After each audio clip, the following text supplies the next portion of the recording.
is about choices. Some we regret, some we are proud of, some will haunt us forever. The message ultimately is we are what we choose to be. Good evening and welcome. This is Face the Nation. Our topic of discussion today is decoding the election manifesto of the Samagi Janasandhane. Joining us this evening on the show to represent the Samagi Janasandhane are Dr. Harsha De Silva, Member of Parliament, Eran Wickramaratne, Member of Parliament, as well as Professor Prasanna Perera. To pose questions from our panelists this evening, on to my immediate right is Shihar Ranis, on to my immediate left is Niresh Thambi, Consultant Director at Newsfirst, as well as freelance journalist Nadeem Majid. Before we start the show tonight, gentlemen, I just want to request you, this is not a debate today, it's about a discourse to understand what the policies are. And I would like to ensure that the panelists don't debate with each other. And we would play the role of the devil's advocate because we want to get the best out of the three of you. So let's start off tonight's show with Dr. Harsha De Silva, Member of Parliament. Dr. Harsha, yesterday was somewhat a victory for not only the SJB but also for the NPP when the IMF said that they are ready to review the fourth tranche of the IMF following the 21st September elections, and then they're ready to speak to the government who is elected after the 21st of September.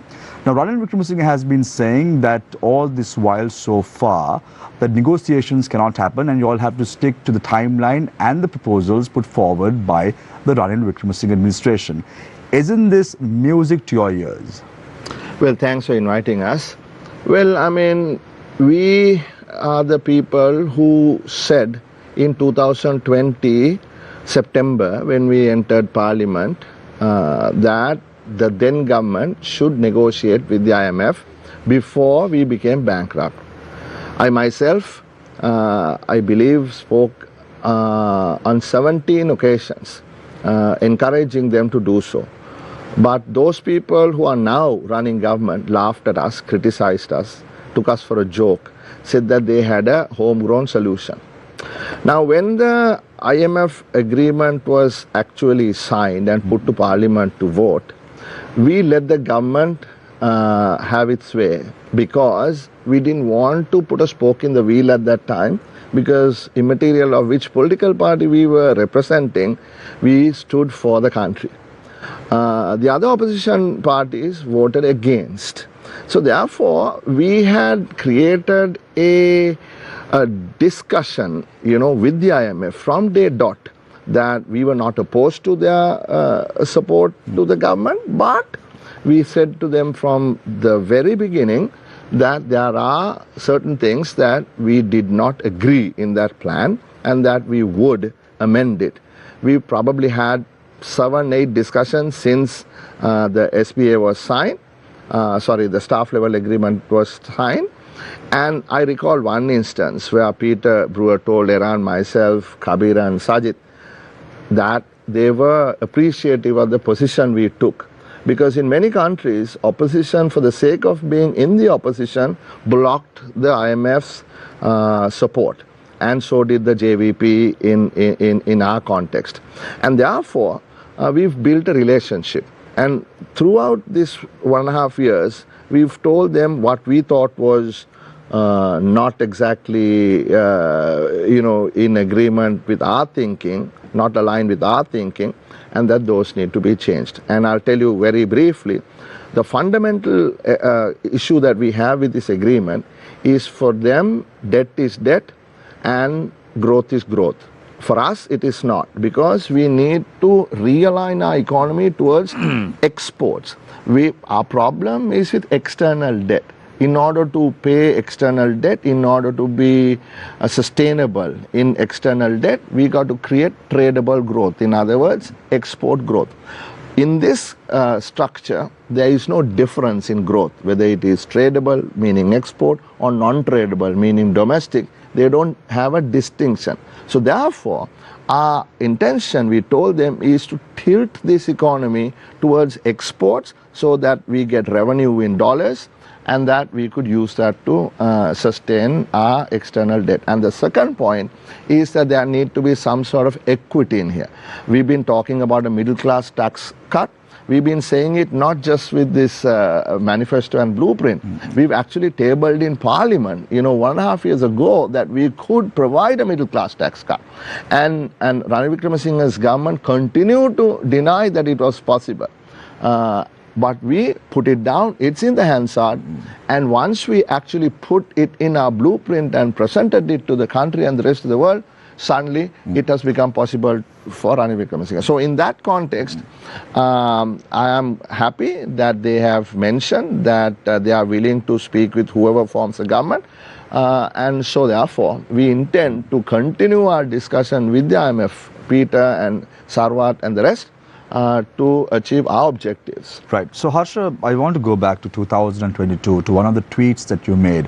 Gotabaya Rajapaksa wanted Sajid Premadasa to take over this post of Prime Minister, and then you all requested a meeting with the Treasury Secretary as well as the Governor of the Central Bank. And following that meeting, you tweeted saying that the economy is going to be a daunting task to recover, something to that effect. Sure.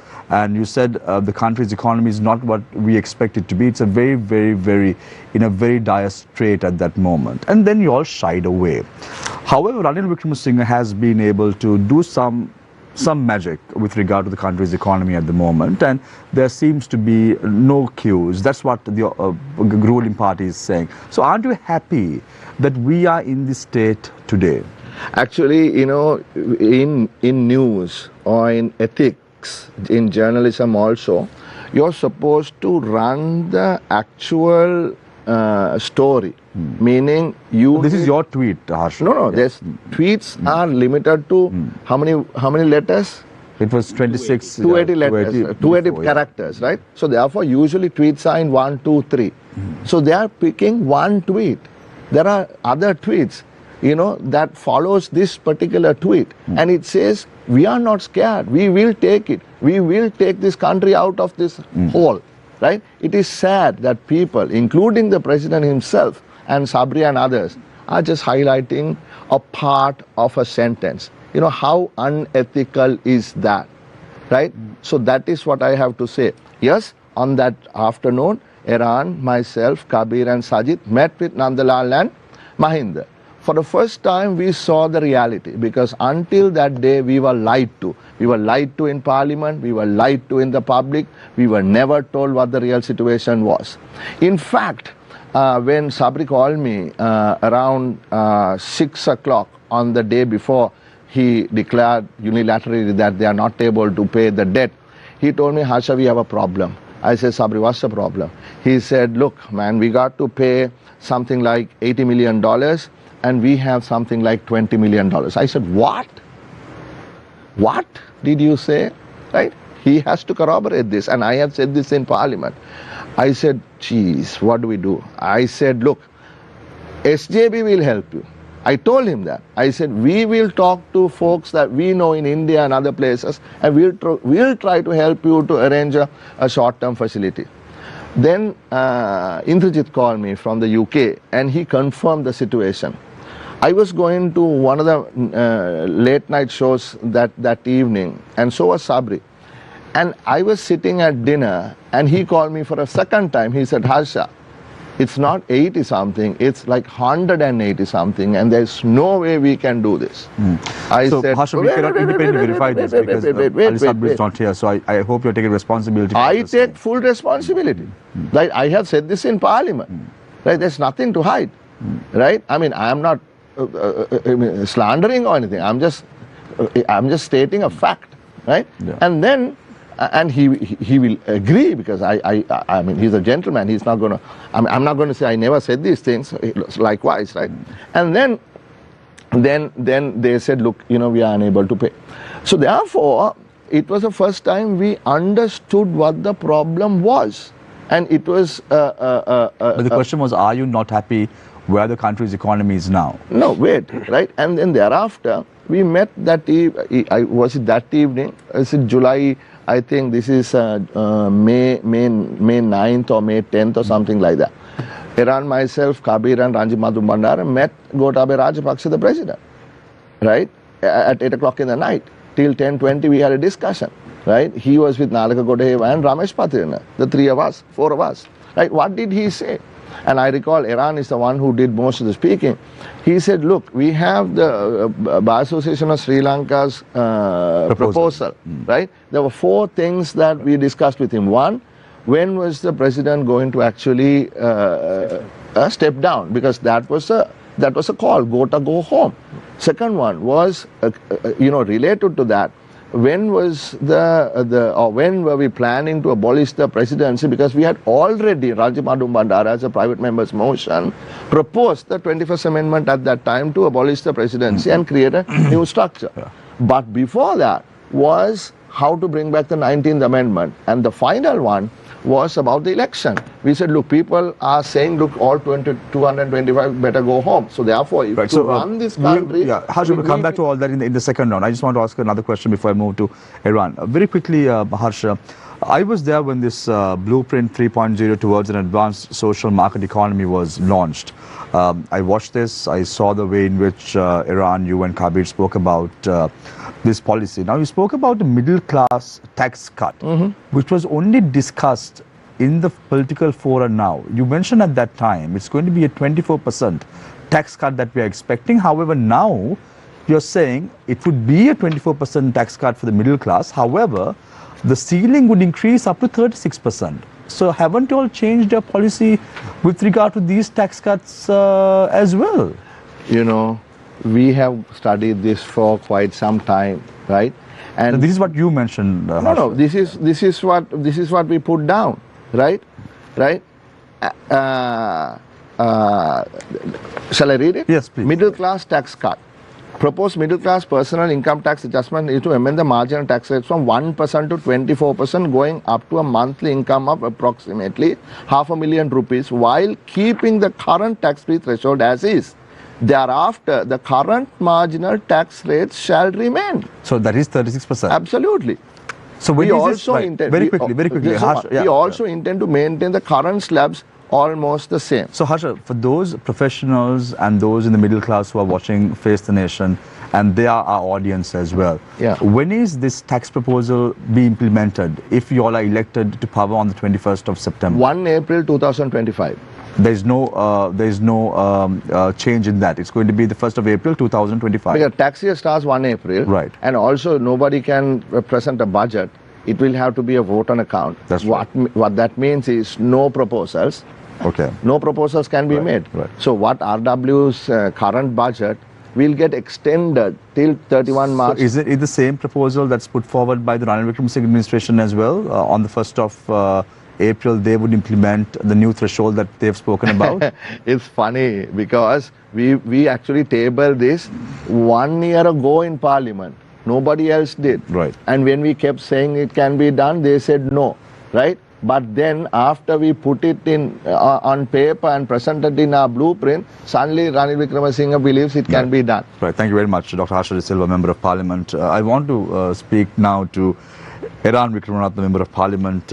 Eran, very nice book, you know. It has a nice print, says a win for all. Samik Jana Sandhanaya has approximately 41 pages, somewhat written well. Most of the economists who are looking at the manifestos of all political parties are saying that the SJS manifesto is somewhat practical and pragmatic. But I went a little bit deeper on this manifesto. And what I didn't see is the restructuring of state-owned enterprises, which is one of the most key areas for reform. Why is that? Why have you all shied away from putting that in this manifesto? Blueprint. Yeah. So because they say that you are the one who was instrumental in drafting this manifesto. Am I right, Eran, or am I wrong? No, I think, thank you again. I think there's a long process that this has come through. It's more than a 2-year process where academics and professionals have been involved, and we finally got all those meetings, and there were public consultations as well, and we actually brought it down to 27 different groups on every subject, from national security to finance to governance to education to health to poverty alleviation, agriculture, plantations, irrigation, you name it, 27 areas.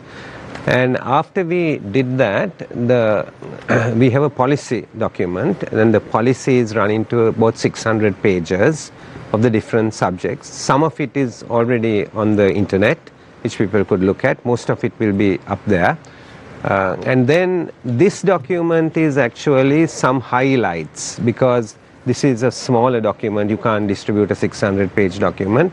These are some of the highlights. And then into the houses, we have to put a newspaper, which is even a smaller document, because it's something that people need to actually, the average person needs to be able to read. But if people want to look at it more detailed on a specific policy, they could go on the internet and then look at a specific policy. Your comment on the state-owned enterprises is an important comment, because state-owned enterprises, there are hundreds of them, and certainly they need reform. And I can tell you very clearly what our philosophy is, and we don't hide what our philosophy is. I think the philosophical difference is, for years, people have always focused on workers in state-owned enterprises and in the public service. Our primary focus is on the citizen and the consumer. And I think the citizen and the consumer has been forgotten for too long. We want to make sure that a quality product at a very competitive price is actually made available, whether it's good or a service, to the consumer. That's our basic line. In doing that, whether the production comes from the state-owned enterprise, or it comes from the private sector, or it comes from a public-private corporation, doesn't really matter. We will only make sure as a government that things like security, national security, food security, health security, energy security, those things we for sure, free education, we need to protect. In protecting those, in the institutional structure, sometimes there can be state ownership and sometimes private-public partnerships in that. But otherwise, we are of the view that the private sector could probably create wealth better, the private sector could create jobs better, and we'll create social justice. If they make profits, we will tax it, and we will use that in education and health for sure. So, Eran, when you look at this manifesto overall, you said that you all took nearly 2 years to draft this, and we saw the manner in which you all had a event with pomp and pageantry in terms of revealing this manifesto. But why aren't you all talking about the 1.4 million state workers in this manifesto? Isn't that important? Why aren't you talking about state-owned enterprises? Because right now, the topic of discussion is how is state-owned enterprises going to be privatized? Because we spoke about last few months about Sri Lanka Telecom going to be privatized, Sri Lanka Insurance going to be privatized. So why aren't you all speaking about all that in this manifesto? Yeah, so if I might point out, there are two documents. This is, as I said, manifesto, Win for All, which is, as you said, a 36-page document, a short document. And then we have another document called the Blueprint, and this is the latest version of the Blueprint. And the Blueprint has reference to state-owned enterprises, right? And then, of course, we have policy document, which I said is 600 pages, which goes into details. So if I were to tell you on state-owned enterprises, right, we are definitely looking at state-owned enterprises being viable. We are definitely looking at, right, your specific reference was to employment in state-owned enterprises. Are you going to cut down? We are going to rationalize. There's no question about it. There are 1.4 million. Yeah. Now you don't have to worry the postal voting has ended. You can be very candid. No. You mustn't forget this, right? If the public service, not only state-owned enterprises, if the public service has been overburdened with employees, it's not because of the fault of the public servant. it's because of the fault of the politicians. Since the Rajapaksas took over governing this country, the public service of this country has nearly doubled, making it one of the largest public services per capita in terms of the percentage of the population. In terms of the population, it's really doubled. It's not the fault of the person working in a state-owned enterprise, of somebody working in the public service. It's a fault of the politician. So when we approach the problem, we need to approach the problem with sensitivity. We have to approach the problem with sensitivity. And therefore, when these things are being rationalized, we'll obviously have to produce alternatives for the people who are there. Our program will have the alternatives when we go about doing that. We are not going to just say, okay, you go home tomorrow and don't turn up to work. We're not going to do that. But we are going to rationalize it. There's no question. So in our model is going to be more like the Kazana Temasek model. We refer to it as a more Temasek model. Right? What we are going to actually do is we are going to create the company. We are going to put capable, competent people to actually run it. Hopefully most of them will come from the private sector. Then we are going to take the enterprises. The ownership of the enterprises is going to be vested in that company. Then when it comes to appointing people to actually run them, I said these things will happen. We have said specifically in the blueprint, short term, medium term, long term. This has to be done over a period of time. Right? We are going to let professionals decide on who should actually be running those companies. We want to get away from this culture. I'm a minister. I have 30 institutions under me. I appoint my friends and relations. This has been going on for too long in this country. We want to get out of that culture. We want to give professionals and competent people the opportunity to serve. That's why we are creating the Temasek kind of model. That's how we will deal with it. But as a government, we will be very sensitive to public servants and the employees. While we rationalize it, that they are not discriminated, we will be doing a lot of investment in reskilling as well, so that people could have alternative careers as well, right, so that they could live with dignity and look after their families. Thanks a lot, Eran. But before I move to Professor Prasanna Perera, one of the allegations leveled by Ranil Wickramaratne in Political Fora is the fact that the budget deficit proposed by the SJB is not tallying with the IMF regulation of 5% and below the GDP. He's saying that based on the relief package made by the SJB, it stands approximately around 6,000 billion, and based on the proposal that's put forward by the NPP, it's around 8,000. So you all are crossing the mark that is put forward by the IMF. Do you have to quickly respond to that?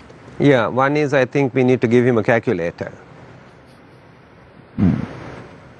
You want a quick response? 6,000 billion, 8,000 billion. What kind of nonsense is he talking in terms of numbers? Absolute nonsense.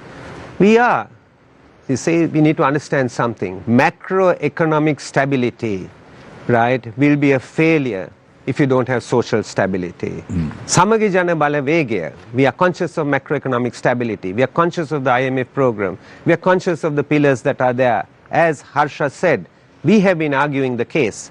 Countries that mismanage the economy only run to the IMF because they want an IMF endorsement so that they could get back into the market, that their ratings could begin to climb. That's why they go to the IMF.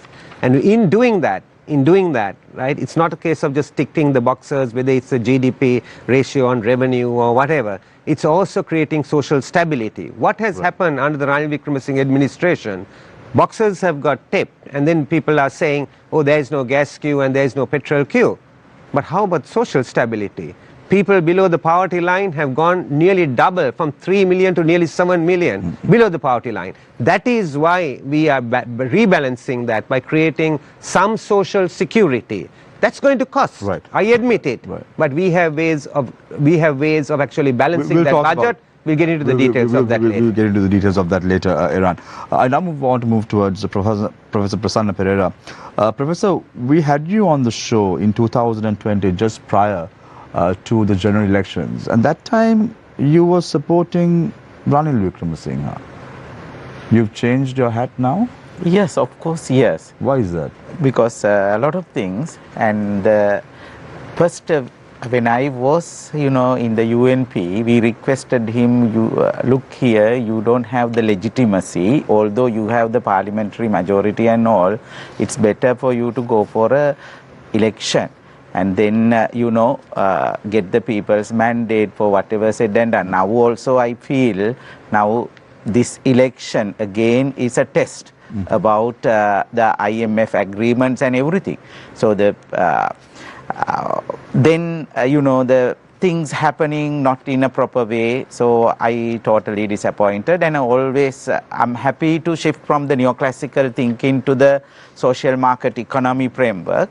So I'm comfortable with the economic team there and also the leader, and I'm also following the social market economic theory. Right. So then that is why I'm shifted. Before we start the show, just to understand, why did you shift camps? Yeah. Professor Prasanna, have you read this Win for All election manifesto? Yeah, I did. Have you read it a couple of times? Well, it depends on, I've read this. You can ask the question. I've read this at least 10 times now, Professor Prasanna, because it's important to understand before we come for a debate as to what the contents are. And when I went through this document, we see somewhat some areas have been touched as well as some areas have not been touched. One of the areas that I want to bring to your attention is you all mentioned on page number 28 an end to passport queues. It says, to provide passports and identity cards quickly without queues, 25 service centers will be established in each administrative district, jointly operated by the Department of Immigration and the Department of Registration of Persons. Now, my question is, why haven't you all spoken about one of the bigger corruption deals that have taken place in the country? I remember in 2015, March, when we had Dr. Harsha De Silva on the show. Dr. Harsha was the first people from the UNP at that time who said that the bond scam was one of the most corrupt deals, and he accepted that a mistake has happened. This was in March, right after 1 month, when we had Dr. Harsha on the show. Why haven't you all mentioned about that on this book? Why haven't you all mentioned about the sugar scam that took place with approximately loss of 15 billion? Why haven't you all mentioned about the VFS scam that took place? So these are the three biggest scams that has happened in this country over the last 10 years, over the decade. Why haven't you all spoken about that in the manifesto? Yeah, look here. Do you all have any favorism from these deals as well? Yeah, I mean, like, if we mention it, you think that we are, against it? No, this is the way, this is a manifesto, and this is the blueprint. It guides you the policy packages. I'm talking about the manifesto. And, yes. Manifesto. If you can see the page number 9, where we give our utmost priority to the transparency and accountability, and even if you refer to the page 9 of the blueprint, we have the same thing, and even the International Monetary Fund, they have talked about the widespread frauds and corruption happening in even the taxation, not only these sugar and these issues, government procurement process and the revenue collection process also. A lot of things are happening, the widespread fraud and corruption, and that is why this manifesto. But don't you think? Can I answer, the question you raised? Why haven't you mentioned it on the manifesto? Yeah, it states the necessary legislation will be made to establish a public prosecution office to bring the corrupt people to justice. So we are introducing the Public Prosecution Act and the office as a kind of a number 1 priority from this manifesto. Am I correct? Yeah. And also the Public Procurement Act we are going to introduce. Will you all deal with the bond scam which has happened in the country in 2015? Will you all take steps to bring back Arjun Mahendran and hold him accountable to what happened? Because at the end of the day, at least accountability has to be there. So if you look at the NPP manifesto, it very clearly articulates what steps will be taken with regard to corruption. Despite the fact that the NPP speaks a lot about corruption and not numbers, they have a plan in terms of corruption. So my question to you is, at least would you hold those who are accountable to justice? Yes, we have clearly mentioned the stolen assets.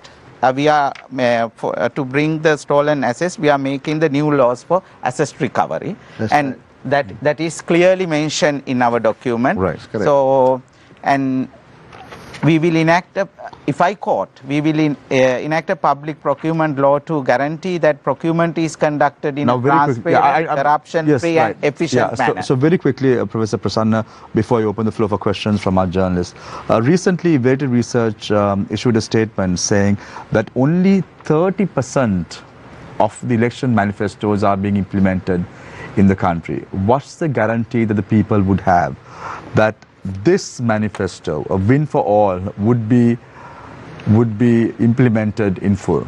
I think that is why, if you compare these other parties' manifesto, this is the, I think, only workable plan. And we have given the targets, and the kind of intervention is clearly mentioned under the blueprint, how we are going to achieve it. And I hope the leader is committed for this. And also, we have a team. So here we have a plan, we have a team, and we have a leader who is committed. So this is going to be implemented. Because you spoke about this team, are you trying to say that the team that is representing the SJB have a very clean slate? As far as I am aware, the economic team... No, I'm asking a very simple question. Yeah. Because a lot of people are leveling allegations. There are individuals who are riddled with corruption in terms of the stock market, Securities and Exchange Commission. Harsha has been very vociferous on this on many media platforms between 2015 and 2019. Then now you have individuals who are involved in corrupt deals. Now these have not been established in a criminal court, but integrity has been questioned. I think the leader will seriously look at the integrity of these people. So why have you all taken them to your party then? So that is, I think, like, you should not ask this question from an academic. So maybe you can ask. We'll ask them. We'll definitely. And we will answer. Yes, they will answer better than me for that. We'll definitely grill the two of you. We'll definitely grill the two of you on that. So I want to open the floor for questions from our journalists. On my immediate right is Shihar, left is Niresh, and on the far left is Nadim as well. Just very quickly. On the one point. When you ask Prasanna about the Sinibadu Vanchava, it is clearly noted in our blueprint. In your blueprint, not on the manifesto. No, but please, right? Because the blueprint is 62 pages. That expands on 2 pages or 3 pages. Harsha, I know blueprint was done by you, so you are very. No, that's not my point. You, Kabir and Eran were instrumental in doing the blueprint. That's not my point. And this is a new version, right? This is not the old version. Huh? This is a new version of. Yeah, this is our version. Yeah, okay. Like, the point is not this only version? Yes. This is the current version, right? Yeah. No, let me tell you one thing, right? We talk about education, health, foreign affairs, everything in the manifesto. But the current issue is with the economy. So therefore, we have taken the economy, whatever number of pages we have on the economy here, and expanded it here in 62 pages, right? So therefore, in this, we talk seriously about the sugar scam, that it is not just 17 billion. Harsha, on page number 13, you all seem to have had a magic wand for the people of the agricultural industry. You all say, we will implement measures to ease the debt burden of farmers by waiving off the existing farmer loans. Govinaya. Additionally, we will ensure farmers have access to essential credit facilities to support their families, to support their farming. And then you all say, we will offer a 50 kg fertilizer bag for rupees 5,000, ensuring its continuous availability. So, that you all have all the time to mention in the manifesto. But under corruption you all don't want to mention. No, we have mentioned. I mean, like... Tell me which page? No, I mean, if you look at the basic thing, it's about transparency and accountability, right? So that is what we start with, no? I mean, let us be fair when we are being critical. First page, right? Our first thing, building a resilient economy. The first thing we talk about is transparency and accountability. Introducing strong anti-corruption laws and strengthening the implementation is our first sentence, right? And second sentence is establishing an independent public prosecutor's office. So whether it is a bond scam, the sugar scam, the VFS scam, the passport scam, all those, once we hand it over to an independent public prosecutor, then it is out of the hands of the politicians. So for those who are watching this show tonight, Harsha, Eran and you have been very much part of the UNP administration, and you can't absolve yourself saying that you all were not part of it. Maybe you all were not cabinet ministers, but you all were holding portfolios in the UNP government. Not cabinet ministers. Yeah, you all were not cabinet ministers. Between 2015 and 2019, you all were in government as MPs and as deputy ministers and also state ministers, right? let's keep that aside. But however, the reason that you all were appointed to government, Harsha, in 2015 was to bring about good governance. Do you think that you all carried out your role as individuals who were appointed by the people to strengthen good governance and bring back to justice those who have made corruption and fraud? No one, Harsha, from 2015 to 2019 were arrested and prosecuted. No one. You all spoke about Namal Rajapaksa, you all spoke about Mahinda Rajapaksa, you all spoke about individuals like Nalaka Godeva, who is now in your camp, for an example. What happened? Nothing was done. Yeah, I might yes, answer Eran. that. So, I might answer that. For those who are going to vote for you all on the 21st of September, you all may do this again to protect those who are corrupt. Yeah, so I don't think that we should be naive and also give the impression to the public, the wrong impression to the public. We need to realize that if you are working in a company, and you all are working in a company, the board of directors of the company makes certain decisions, and if you are in the management, you may agree or disagree with the decision. And if it's a corporate responsibility, there are things that you can do and things that you can't do. It's no different in politics as well. And we also have to remember that there is no perfect political party leader. Neither is there a perfect political party. Neither is there, even in a temple, a church, or a kovil, a perfect board. There isn't a perfect board. This encompasses various people with various characters that are in all of these, even in politics. I think the real issue to try to figure out is what you said. Was there a struggle to correct the system? And I would say there was a struggle to correct the system. And that is why in that struggle, in some things you succeed, in some things you don't succeed. I can tell you from my personal experience. Whatever succeeded? I will tell you from my personal. But your question gives us the opportunity to actually say it, right? You take the bond scam, for example. It was being investigated by COPE. Gunasekara was the chairman of COPE. I was a member of that committee, right, in COPE. I took the view that nobody is guilty till they're proven guilty. And I think that's a fair view. It doesn't matter who it is, Arjuna Mahendran or anybody. It doesn't really matter, or Ranil Wickramaratne, till proven guilty. Investigations were going on, right? There were meetings sometimes called, right? And I was called 9 o'clock for 8 o'clock meeting. And one day a member told me, do you know that you're called at 9 and the meeting begins at 8? I said, why? Because, you know, Eran Wickramaratne, you're not pulling the party line. When we are on committee, we are not pulling the party line. When we are inside parliament and we are voting, we are pulling the party line. Because there's a chief whip and a party line is decided. You may personally agree, you may personally disagree, but you pull the party line. If it's a conscience vote in any parliament in the world, it can be an abortion or it can be some matter about the death penalty or something where they might decide it's a conscience vote, and then you can vote as an individual. Otherwise, you pull the party line. But very quickly, Eran, just want to mention, because you drew a parallel between the corporate sector as well as politics. Yes. I'm going to ask you that this question based on that. Yes. You very well know, you were a banker. Yes. You handled in the main board of one of the leading banks in Sri Lanka. You know John Exter. Does it ring a bell, Yes, Eran? He was the founding central bank governor of Sri Lanka. He mentioned in his book, any individuals whose integrity has been questioned is not suited to be the governor of any central bank in the world. Right? Vijayasa Rajapaksa recently in an interview said that when Arjuna Mahendran was appointed as the governor of the central bank, he was riddled with corruption when he was the chairman of the BOI. Why was it that individuals in the caliber of Eran, Harsha, approve that appointment of the governor of the central bank if his integrity has been questioned? And isn't that why that there was corruption in the central bank, and that is a black mark on those who were appointed as MPs at that time in the UNP? No, I think you need to be absolutely fair on this comment. Even in your corporation, you're working and your board of directors tries to appoint somebody, right? That doesn't reflect on you. You are responsible for the decisions you take, not what the board of directors takes. Let's be clear, even in a corporate. I was CEO. Every employee is not responsible for the decisions I made as CEO. Only I am responsible for that. If you take a decision, you are responsible for the decision, not everybody in the institution. This principle needs to be absolutely clear even in politics. When those appointments were made, we were not consulted. We were not consulted. And I also must be careful in saying this. I don't go only by allegations. There must be some sense of evidence in it.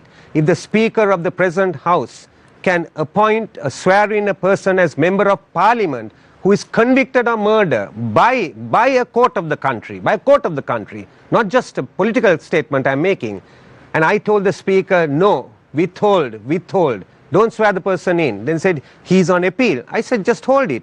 Once the appeal clears him, he may be innocent, then he could be sworn in. So I agree with the principle. We need to be extremely careful, particularly when we are appointing people. You refer to people who are coming to the Samagi Jana Balawegi or the Sandhaniya. There are two things here. One is we are a political party, SJB, and there is a Sandhaniya. When we are about to win an election, this happens all the time in elections, all kinds of people come, more and more they come into your fold, all kinds of people. You need the votes, and they are in a part of the Sandhaniya, because it's a democratic system. I think where our responsibility comes is not them supporting us. Our responsibility comes when we nominate them and when we push them forward. Isn't that a petty agenda? No. In a democracy, remember, in a democracy, all kinds of people are supporting you. But if you are going to recognize them and if you are going to give them responsibility, then only it begins. I can't stop any of you from supporting us. I don't know whether you are clean or corrupt. I can't stop you from supporting us. But if I'm going to appoint you, I need to do a background check on each one of you before I make that appointment or before I nominate you. I think these principles I hope that stands true. When hypothetically you all are elected, Harsha. Well, hopefully this time we'll be in the board of directors. So actually, Dr. Harsha, I'll pose this question. You take it from us, right? Eran and I will do what we say here, right? I mean, we have a credibility, our credibility to protect. So, Dr. Harsha, the NPP's sort of counter-argument to the position that Mr. Wickramaratne articulated here is that, look, we don't have that baggage, and we have taken a decision not to take on any of that baggage, regardless of how many votes they bring or how many votes we'll lose as a result, because we have to maintain our integrity. We can't let it be questioned. Isn't that a better position to take?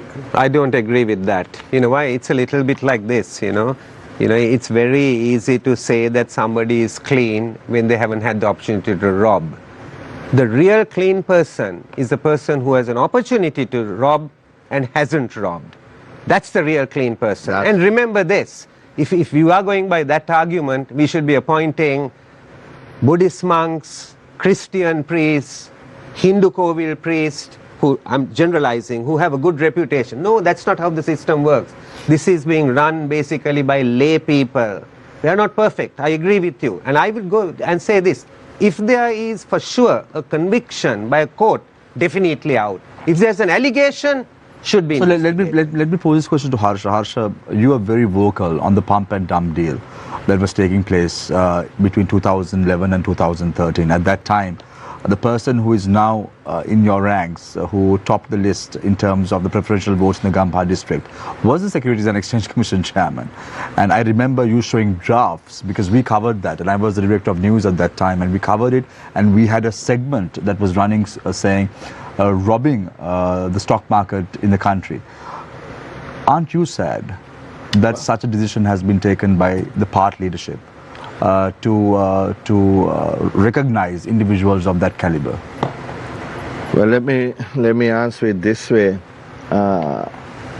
Like Eran said, we can't stop people from supporting us, but we will be looking at each person's record before we make appointments, right? So let us be We're holding you accountable, Harsha, for this, because at the end of the day, people are watching this show tonight. Yeah. We're just 6 days away from the presidential election. Yes. And people have to know that you're saying the truth, and such appointments will not be made, and you all would be rebellious if such appointments are made, because you all will be in the board of directors, hopefully, if you, hypothetically you all are elected to government. Yes. So let us leave it at that. I mean, because important positions must be held by people who are honest, credible, and are able to deliver, right? All these three things are important, right? So I think, as senior people in the party, ensure that such positions will not be handed over to people with questionable integrity. Harsha, yeah, sorry, go ahead. one question. Now, the focal point of all the parties is about the economy, right? This is the first election after we are having the economic crisis, and the IMF loan or IMF deal is one of the focus point of all the parties. What do you want to exactly negotiate with IMF? I don't want to take more time because I used the time answering Shamir's question earlier, that there are two things. One is to redirect our economy towards an export-oriented economy.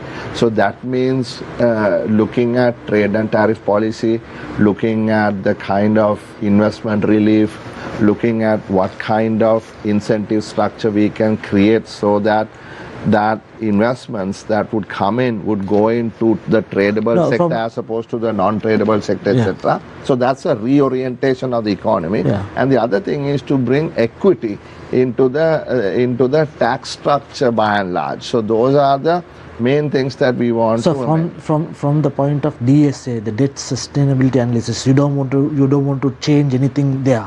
You see, I mean, let's say you come to me. You're a person who wants a loan. I am the person giving the loan. I am the board of the bank. You bring a proposal. Ultimately what happens is the proposal is looked at by the credit committee, goes to the management, and the management presents it to the board. Then the board looks at the proposal put by the credit committee or the manager of that bank. Right? You can say glorious things that we will grow at 6%, we will grow at 10%. But the guy will look at what you are saying, and then it's his responsibility to put to the board paper. So Dr. Harsha, let's talk about the specific policies that you all are putting forward on this reorienting towards an export economy and all. So one of the things that that supposedly the IMF is also backing is this imputed rental income tax, right, on properties. Is that something that the SJB will also be pursuing? No, it won't be. We have told Peter directly to his face we won't do it. I'll come back to that. Please let me answer Shiha's question. Is that, so therefore, you see the DSA is a staff document. Everybody or anybody can do a DSA. You can download the DSA and you can do it. You are just plugging assumptions, that's all, right? But ultimately it is a staff that provides a DSA. So therefore the bank actually every quarter updates the DSA. Some people are saying this is 2022 DSA, it hasn't been updated. That means they do not know, right? The updates have not made any significant changes to the parameters that were set in 2022, that's all. I'm asking this question specifically, doctor, because there is a debate like, you can't change the tax structure given by the IMF, right? You can't reduce it, you can't increase it, right? So what's the real, I mean, can you do that? Yes, you can do change the tax structure. This is what, like I said at the beginning, we have proposed and tabled in Parliament what we can do. And today one of the newspapers front page said that SJB had the last laugh on the increase in the middle class tax break, because we want it for the people, because we showed it could be done, and RW's government actually did it. The point is this: suppose, I mean, the whole thing, the IMF agreement and the debt restructure is based on the debt sustainability agreement. Now, that is a foundation upon which this house is built. You can change the size of the rooms in the house. It's a 4-inch brick wall, you can change. But if you want to change the foundation, then you will have to remove the entire house. So, Harsha, you say that export-oriented economy is the way forward. Right now, the taxation on export companies stands at 30% at the moment. Then for the tea industry in Sri Lanka, which accounts to approximately 2 to 2.5 billion US dollars right now, there is an SVAT. What is the position of the SJB on these fronts? We have been very clear, and please note, we are the only political party in the modern political history who's proposed an action plan with a time frame. action plan at the time, only us, right? And we've seen independent analysts talk about it. On the SVAT, the original SVAT, there are two SVATs. The suspended SVAT was only applicable for genuine exporters, subsequently revised to SVAT, that is the second SVAT, simplified VAT, was introduced to include other categories. We believe reverting to the original SVAT for exporters and manufacturers supplying locally produced goods for supporters is a better solution. What is the loss of revenue that we're talking about? There's no loss of revenue because it's a cash flow matter. Actually, what will happen is if you remove SVAT, people will actually move away from purchasing from local suppliers to foreign suppliers. 30% on profitability yes, tax. 30% on profitability of tax. We are very clear on that. We say that we want to, here it is. 6%. We say amendments to the corporate income tax. This is what we say. The theme throughout our blueprint is to ensure strong, sustainable, equitable growth driven by the tradable sector. Tradable sector means the export sector. The amendments shall be to enable such reality while keeping overall targets, etc. We say a significant downward adjustment for exporters, perhaps up to 6%. Yeah. Reduction of perhaps up to 6%, that is from 30 to 24%, shall be announced with the without disturbing the corporate income. Dr. Harsha, on that once specific... the compliance increases, right? Once the compliance increases, Najib, once the compliance increases, we are planning to bring it down because that is in our overall plan. How long would this take? Because so yesterday when we had the NPP on the show, we asked them, they say that everything would be discussed and tabled after the 21st of September, and those who were watching the show yesterday thought that the NPP did not have a plan. Harsha, don't give the people a feeling that the SJB also don't have a plan. So tell us a timeline. I mean, if we don't, it's up to 1 year. We say within 1 year. We have said it. We have said it. Within a period of 1 year. Within a period of 1 year. That's what we have said. Right? So we say up. We have been very careful when we said that. We said up to 6%. So even in the first year, we might be able to give a 1%, 2% reduction, right? And we have been very clear. SVAT very clear. Corporate income tax for exporters very clear. Right? We have said it very clearly. So in his critique on your policies, the chair of the Advocata Institute, actually Mr. Murtaza Jafferji, says that when it comes to things like corporate income tax, that the proposed reduced tax rate of up to 6%, which would bring it down to 24%, is that this is the wrong kind of incentive, that you can reorient towards exports rather by having competitive exchange rates, open trade policies.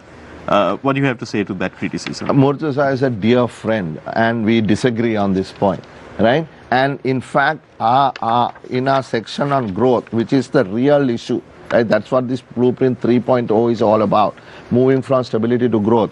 We say we have to unshackle the markets, right? And we say very clearly that productivity growth is the real driver of long-term growth. And we talk about trade and investment policy. We talk about maintaining a competitive real exchange rate. We talk about the national single window.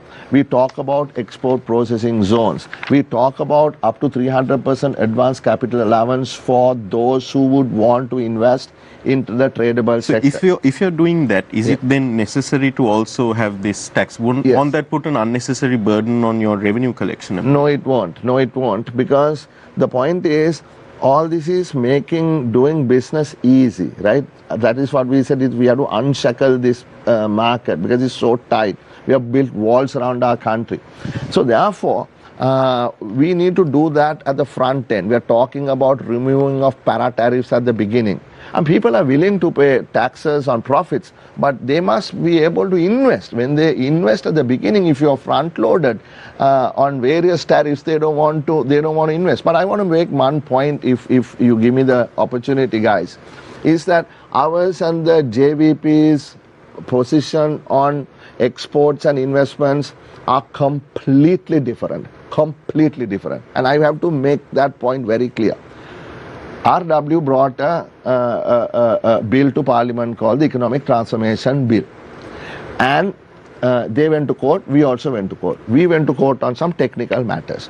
On their petition to the Supreme Court, they said two things fundamentally. One, moving the focus away from import substitution to export orientation, and 2, giving foreign investors the same sort of incentive as local investors, were both contravening the constitution. But Harsha, if you look at, now you say the SJB and the UNP economic policies are different. No, wait. I just want as a follow-up question. However, you say that you all are willing to work with the SOE restructuring unit established by Ranil Wickramaratne. Yeah, so what's wrong with that? So I want this is where I'd actually aligned, like some clarity on this, Mr. Wickramaratne, because you spoke about going for I just want to ask about just about that policy. Come to that. SOE restructuring committee, unit, you are okay with it? No, we don't. But you said you were different before. No, we are different, but we don't need to dump every good thing. Why do we need to do that? So it's not different. What is not different? The SJB and the UNP economic models.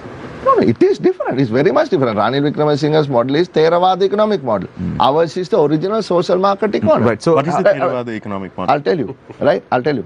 But I want to make this point clear, right? That the people watching, sometimes they are saying, I saw them say, they are going to increase. I heard the guys talking on your show last night, they will bring investors, they will encourage investors, foreign investors to come, they will increase exports. What bunkum is that? If you go to court and say it is violating the constitution by creating export-oriented economy in Sri Lanka, if it is violating the constitution, how can you create an export economy? Iran, if you look at it, now Bangladesh is taken as an example by many, and if you look at it now, there is talk about the Adani renewable power project that was implemented in Bangladesh has really wreaked havoc in that country. As a result of that, the country has to now pay exorbitant amounts, up to $400 million US dollars to the Adani group, and they can't do it. They can't afford it. They're bankrupt. We have a similar project that is being discussed right now. What is the position of the SJB with regard to the Adani wind power project in Mana? So I think the main issue there has been the issue of transparency and the lack of competitive bidding. These kinds of projects, right? This project in particular was a 20-year contract. And if you were to compare it with the alternative that was there in terms of the bid, it was about a 70% higher increase price on the unit. And if you compute it over 16 years, we're talking in rupee terms about a 400 billion loss in rupee terms. So this is really frightening, you see.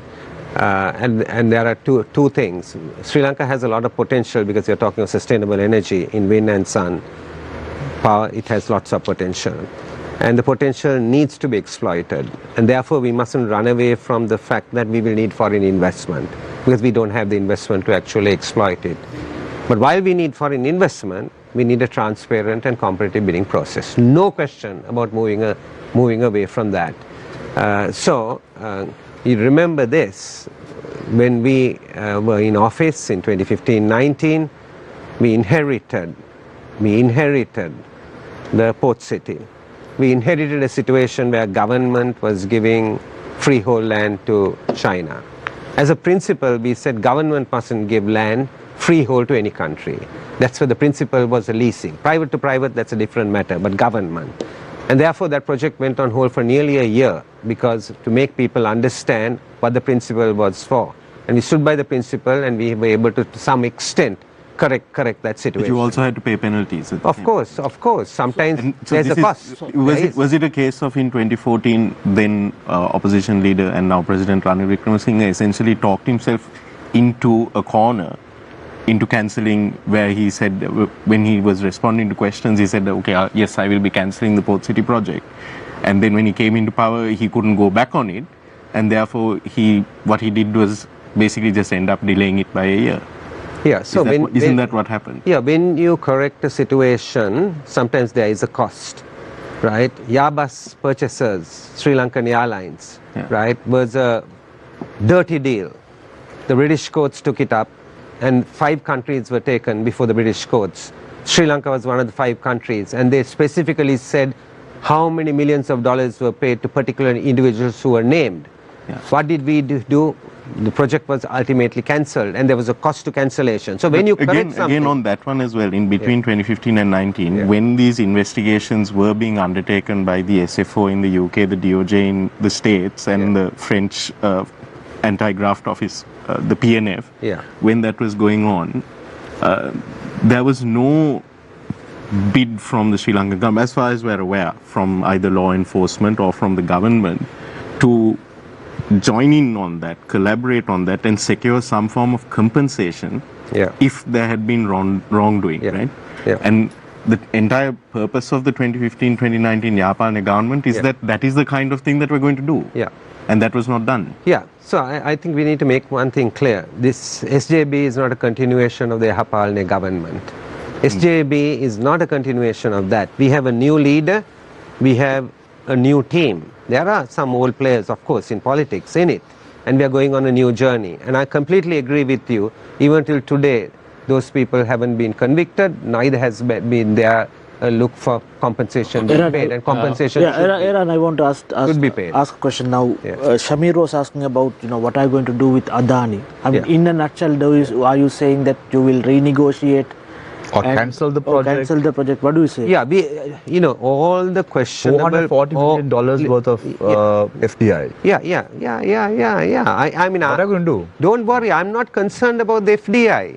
If we have the proper legal system, if we have transparency, and if we have bidding, and we put the framework in place, I have every confidence that investment will flow into the country. Every confidence that it will come. So if there are questionable projects, and there are, this wind power project is one of them, then the visa scam is another one, which is also, you lose about 285 billion rupees. These are big numbers given the size of the Sri Lankan economy. Obviously these things need to be relooked. You can't just walk away. You can't walk away. What's your stance on odious debt? Now we have scandals like the Airbus scandal and so on. And the country ended up incurring a cost. But Airbus industry particularly has admitted that they are at fault. They have paid massive penalties in Europe on this. But we don't seem to have benefited. Instead, it was a cost to us to cancel. Shouldn't we be re-looking at not just that one, but other scandals like that, and to make sure that we are not unnecessarily paying for the sins of not just Sri Lankans in government, but bureaucrats also. Bureaucrats in Airbus industry and other corporations. Harsha? Yeah, actually, let's clarify one thing, right? This odious death story has been sort of thrown about by certain people now for some time. And in fact, we saw in one of our opponents' game plan, they said, look, we have to do a complete debt audit. And only after the debt audit is completed that we could start renegotiating with those people who provided us these loans. Now, that is not practical, right? Because we have to get out of the debt complication we are. Having said that, like Eran said, we need to now, I think at least now, file petitions in wherever it is necessary to get compensation, because it is us who lost out on, particularly on the Airbus deal.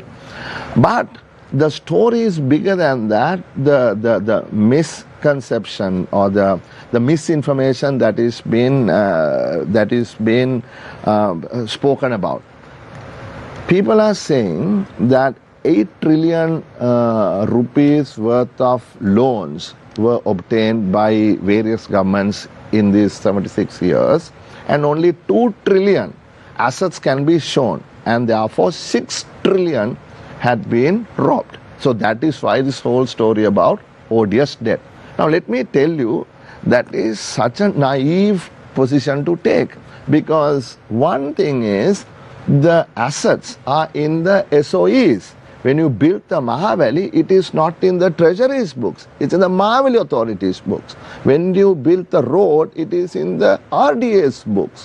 When you built something else, it's in that SOE's books, for instance, power plants, etc. But the liability is in the books of the treasury. It's a simple thing. And I do not understand why some people are saying, look, 6 trillion has been robbed, and therefore this is all odious debt. So therefore we need to do a debt audit. Also, there's another point. A lot of these loans have been taken on external. They are external borrowings, dollars. The assets are at the price. The rate at which the loan was taken. The liability is based on the current exchange rate. So there is a difference there. So to go and say, look, 6 trillion was robbed by people over 76 years is a lie. It's an absolute, utter lie. Professor Prasanna, now your relief package, I said earlier, you all have said that we will offer a 50 kg fertilizer bag for ₹5,000, ensuring its continuous availability. You all say that existing farmer loans, Govinaya, would be waived off. Your relief package overall, let's put a little bit of numbers so we get a bit of clarity on this. What is the income and expenditure, and what is the deficit that we are looking at in the next 1 year, 12 months, if there is an SJB government? I will provide in details with figures, but let me to respond kind of the thing you asked about the export tax, bringing down to 6%. So the tax cuts we all up to 6% tax cuts we always considered as supply side policies.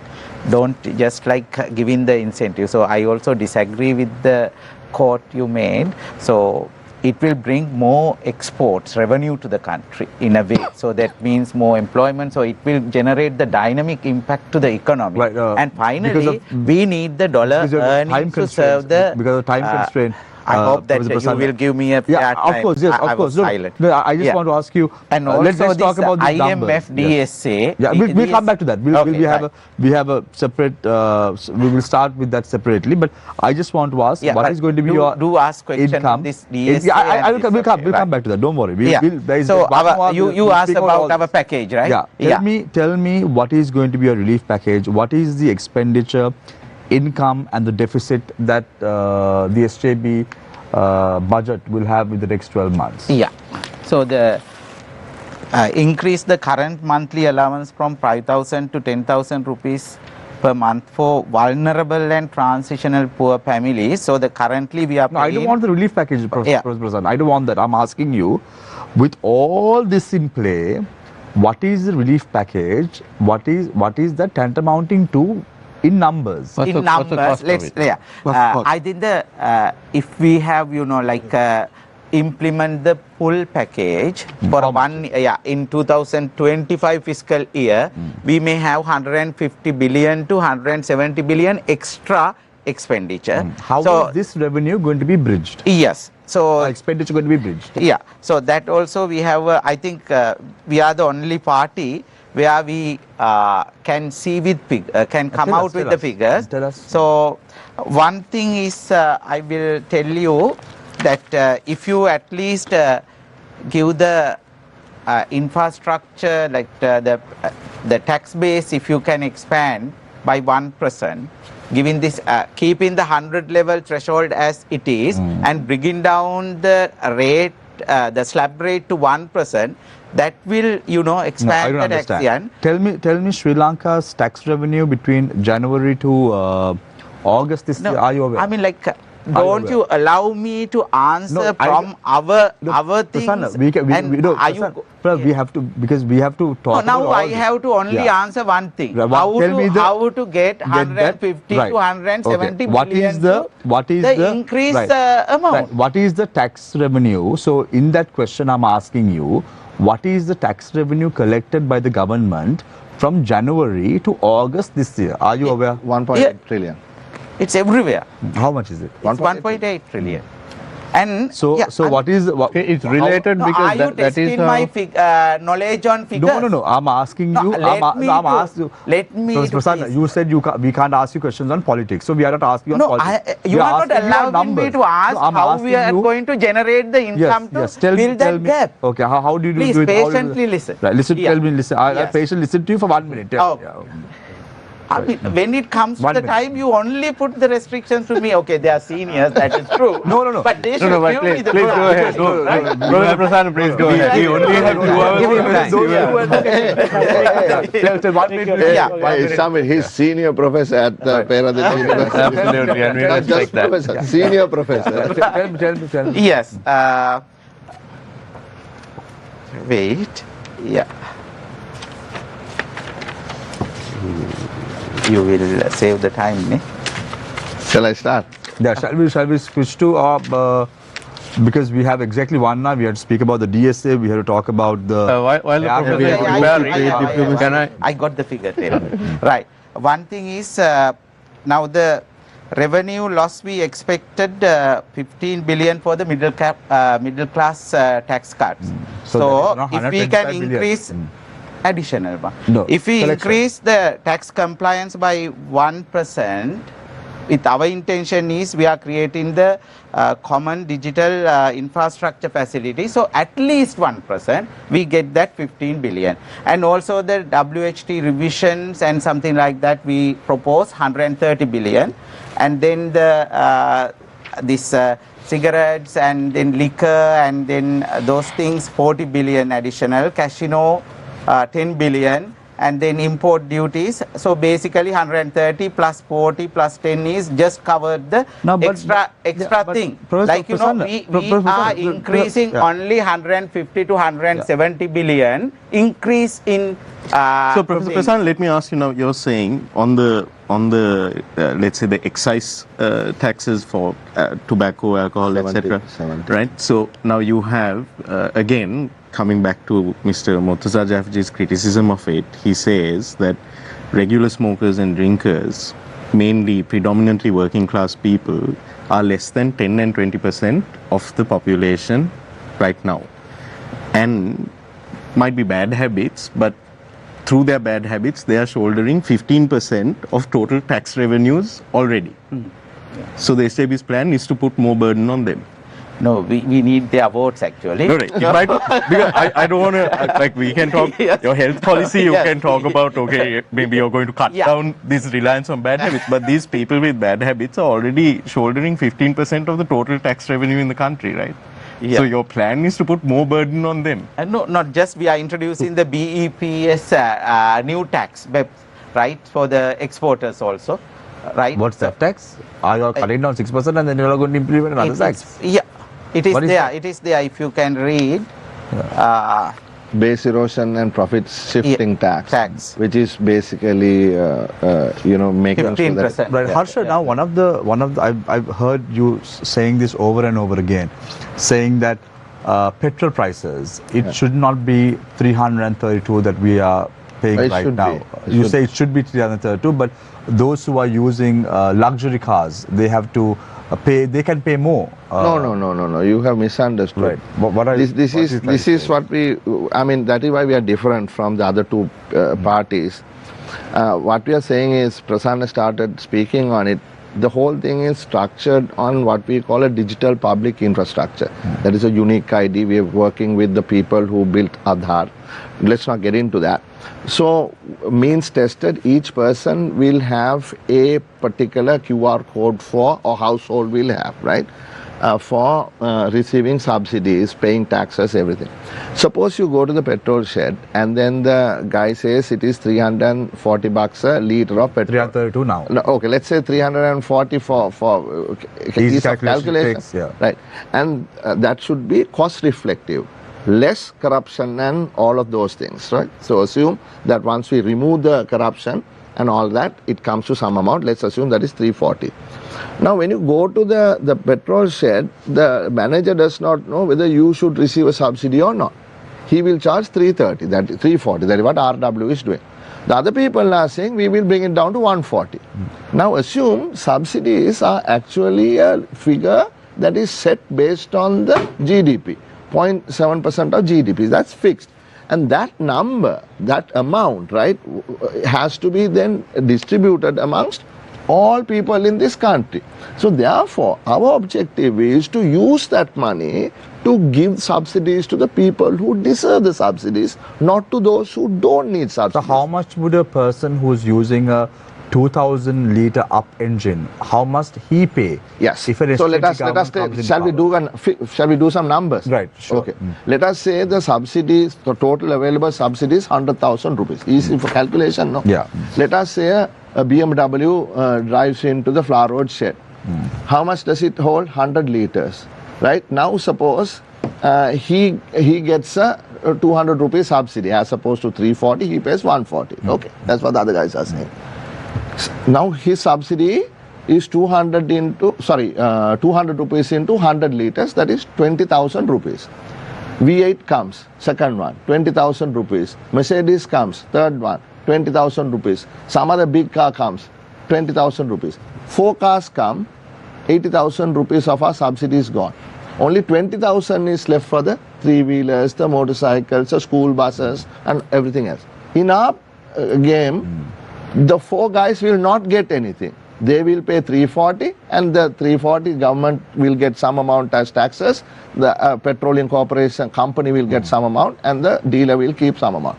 In our matter, we will pay with a QR code. The QR code will be used to pay for petrol.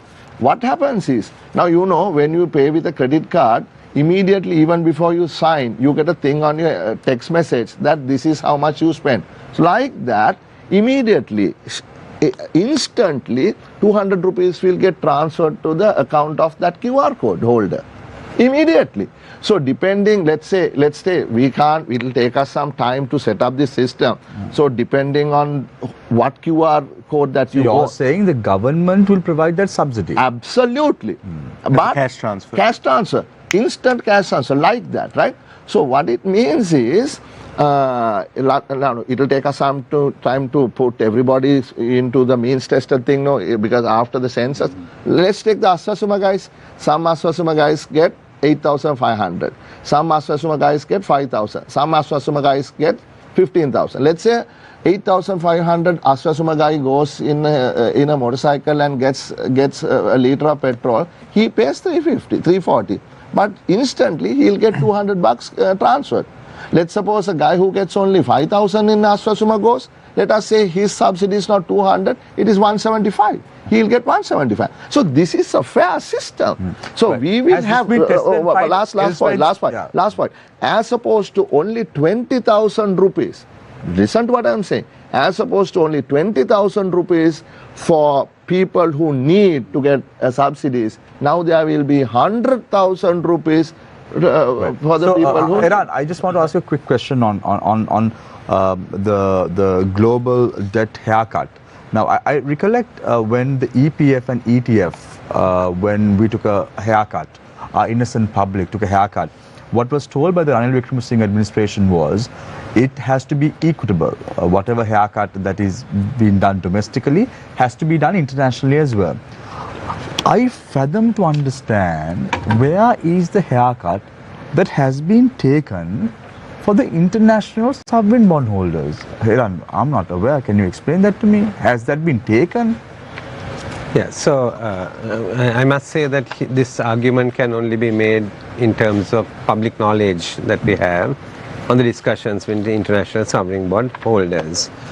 So on the rupee one, if I were to just comment, because you mentioned it, on the EPF, totally unjust, because the domestic debt restructuring was just confined basically to Employees Provident Fund, which is very, very unfair, because only those people basically were taking the lower return.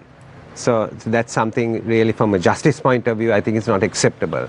On the ISBs, right, I mean, they obviously have to take a haircut, and there is a logic to it.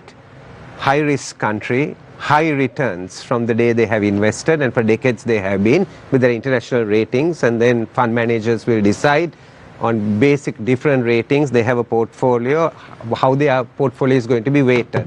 And then they will take some high risk countries where they're getting high returns over a period of time, and that's what they have done. But when you take that risk, you need to be aware, one day it can go wrong. When it goes wrong, you have to pay for the consequences of it as well. So the haircut is basically a consequence of it's gone wrong on a high one.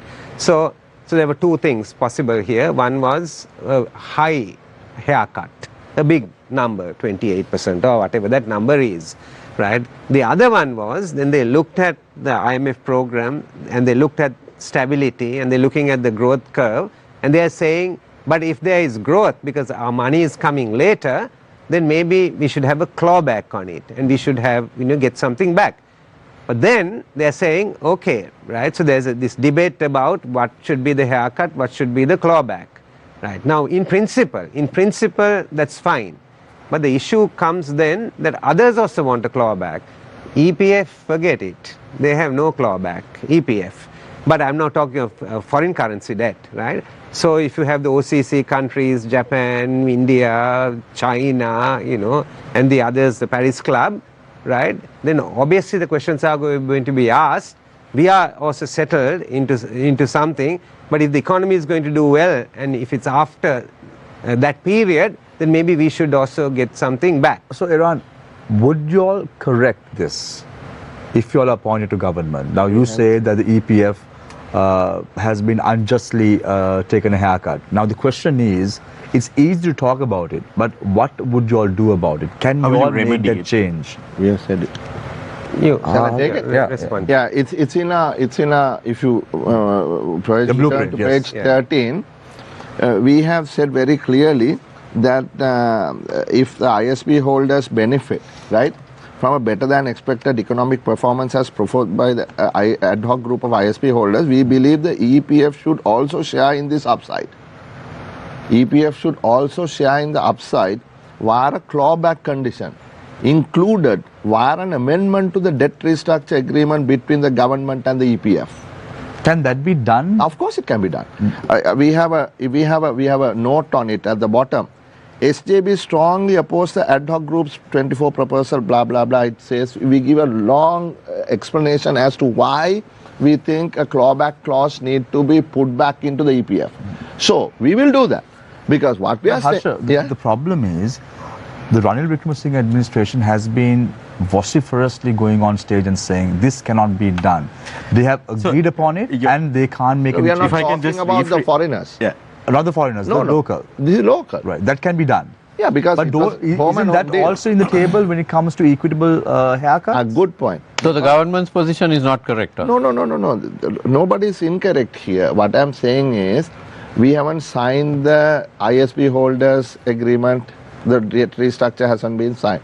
Neither have we signed the bilateral agreement. They are still to be signed. As a matter of fact, I think you reported, I saw, Newsfirst reported, that they have gone into another closed door discussion yesterday or something like that, because the case, the amicus brief that was, the petition that was submitted in the New York District Courts asks for the government of Sri Lanka to complete or launch the restructure by the 15th of September. It's like 2 days away. So they are desperately trying to see whether they can come to some agreement, right? So once that is done, there is no question about changing that. If you change that, then that means we will default again, and we don't want to get into the details of that. But what we are saying specifically here, on the clawback, if I may, because your good friend Mr. Jafferji, in his list of the good, the bad and the ugly of the SAB's policies, he puts this in the ugly. He says there is no comparability of treatment for EPF here because the value recovery feature for ISB holders is structured as a lower haircut on principal and coupons. Comparability does not arise. The travesty that needs to be corrected is that 78% of the high-yielding crisis bonds were exempted from the DDO. That's true. That's true. I agree with him that they are on the crisis bonds. I mean, people who bought the crisis bonds are, that's what Eran was talking about. But here what we are talking about is the EPF. The EPF is now, was told when they signed the agreement, they'll give a 9% after, for 2 years, 12%, after that 9%. What I'm saying is, this is an internal agreement that can be amended. We don't need to get comparability of treatment with the OCC and the ISP holders. This is an internal matter. All what we are saying is this. Now they are saying 28% haircut nominally, but in fact that haircut goes into effect only in 2028. But with the EPF now, what would you all do about it? Would there be a clawback clause? Yes, and would this be arrested? There will be a clawback clause. SJB very categorically stated in Parliament. When will this be implemented? 2028. 2028? Yes. Not immediately? No, because you can't do it immediately because the one-time test happens in 2028. Right. So, Professor Prasanna, now just a very quick question on this to Mr. Wickramaratne as well, because you spoke about approaching a Temasek style model to dealing with SOEs and that you all will be working with the SOE RU as well. There are over 400 SOEs in Sri Lanka, if I'm not mistaken. I think it was 450 something at the last count. Will you all be putting all of these into this Temasek style company, like the Palmyra Marketing Board, the Coconut Development Board, the Paddy, this thing, like does all of this coming here, or is it just going to be things like the Ports Authority, airports and aviations? What's the strategy that you all are looking at? Yeah, I think we had to look at it practically. I don't think you can go and dump 450 institutions in a newly formed institution. I think these have been categorized, and there are about 50-55 very large institutions that will have to be looked primarily. And if you look at all SOAs, some will, once the initial analysis is done, some will have to be shut down, right? Some can actually be privatized, right, where the public sector... So have you all already done a study of which ones are going to be privatized? I must be honest that we haven't done a study of the 450, but there are about 55 that have been identified. Right, so what I'm saying is on the Temasek, we'll have to go about it gradually, right? We'll go about it gradually. We will look at taking some of these bigger ones and putting these into that. The other ones... So is it, am I correct in assuming that these bigger ones that you all will be putting into this Temasek style organization will cover utilities, transport, logistics? So basically it will be CPC, CAB, SCTB, Sri Lanka Railways, and maybe Sri Lankan Airlines? No, if we are really being practical, right, it may not go in that order. We have to be realistic and practical when you are doing these things. Could you elaborate on the 55? People will come and say various things. No, it can't be done like that. It will take time because some of these are corporations, they're not even companies. You follow what I'm saying? So the Temasek model is a company model, and then you can, out of those big ones, we can move the larger companies into it, right? And then, as I said, we will look at national security, and I'm using the word security in terms not of defense only, but in terms of food security, energy security, water, utilities, and all that. Yeah. And then independence. Yes, and then we will be also looking at market competition in some of those areas, right? And then only some of them will have to be converted into companies. That also is a process and will take time. Yeah. And Understood, only then Mr. you Roy, can... But one more thing on that, because I was just looking recently, couple years back, the controversy in Singapore as well regarding the lack of transparency around how much Temasek employees are paid. There's speculation that the CEO of Temasek makes about 100 million Sing dollars a year. The reality is that, because you mentioned that you want to attract private sector talent, the reality is that if you want to attract talent from the private sector to these jobs, you're going to have to pay through the nose to get that talent. And you might get the profit if they succeed. If they fail, then you'll have to write it off. Is the SJB prepared to take on that kind of approach? Because you've seen already the pushback that came to the central bank's decision to increase salaries. I mean, let's be upfront about it, right? We need a public sector, right, with the best brains, with the best knowledge, best skills, really to give the country a benefit. Okay, so we need a public sector which is well remunerated. Right. Numbers and all, as you raised right at the beginning, obviously you have to rationalize. But you need a public sector like that, otherwise you can't do this. I had a pilot project of this nearly 20 years ago. I was in a bank, nothing to do with politics. I was asked the question, how do you use information technology for development? Came up with an idea. I said, let's form a company. ICTA was formed. New laws were brought in. ICTA was taken there.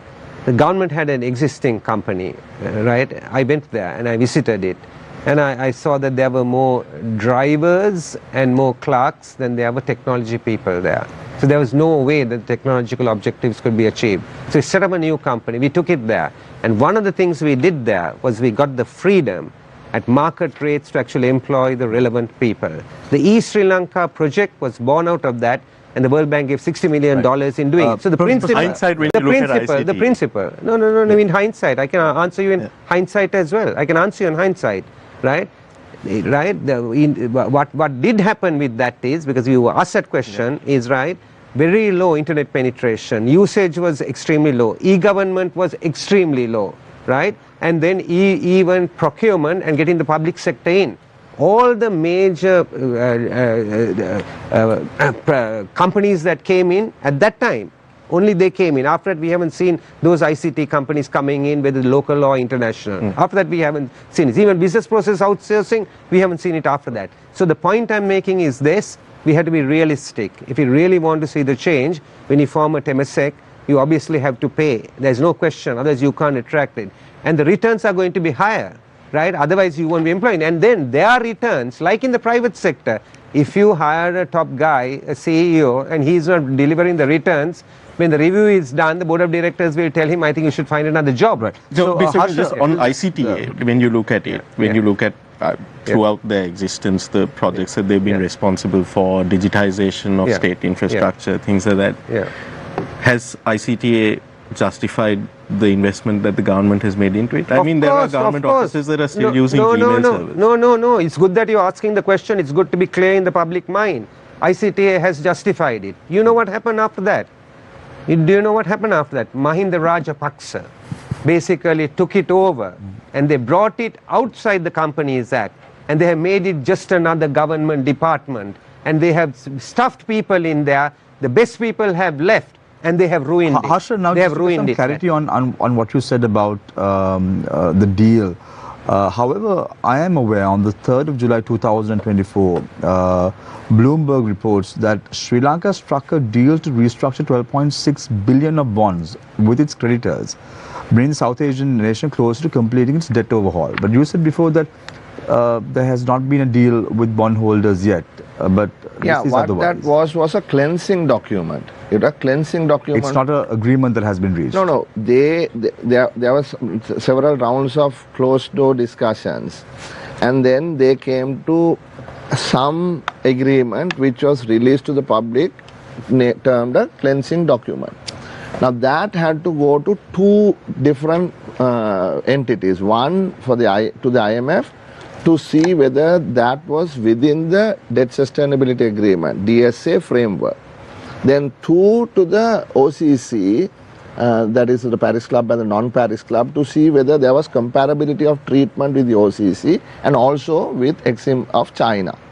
Now, we do not know, as an outsider, I don't know what the IMF's position was on that, whether they fell within the DSA. But you still say this could be negotiated. No, it is not. So why I'm puzzled is your own report. I think it was Newsfirst that said, we can clarify, but I did read that right now they are back in discussion.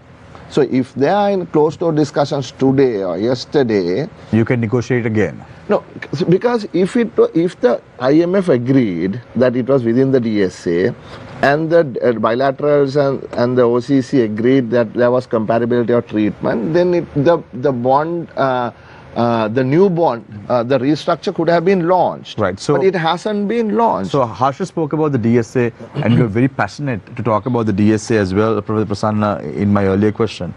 Now, yesterday, Chaturang Abhisingha, who says that he is in the Economic Council of the NPP, on Saturn said that the DSA is looked at every 6 months, and as a result of that, when the next round of analysis comes into play, they would portray and project what the NPP government would do. What is your take on this? It is not the DSA that they are going to review. It is the progress, as far as I am aware. how the restructuring process work out. This is the IMF 6-month review, so the next review is due, right? So you they can't are review okay. the DSA? No, because it's something like this. Now, if you remove that DSA, it's the plug to the IMF now. If you remove that plug, so nothing happened after that. Because don't forget that we spent 24 months, 2 years, to come to an agreement. So basically, do you say that they will? There is no space for the alternative DSA. Just want to pick. I'll come back. Yeah, because once you change the parameters, once you change or come up with an alternative DSA, you can do that. But then the program stops. Right. So wait. I think let's be crystal clear on this matter. Prasanna, right, okay. Let's be crystal clear. Let's break it down for the people to understand this easier. Now, are you saying the existing DSA that has been reached for 24 months would be abolished, or would the SJB government have an alternative DSA? SJB does not deviate from the existing DSA. Right. That is our position. Right. Are you trying to say that the existing DSA is good?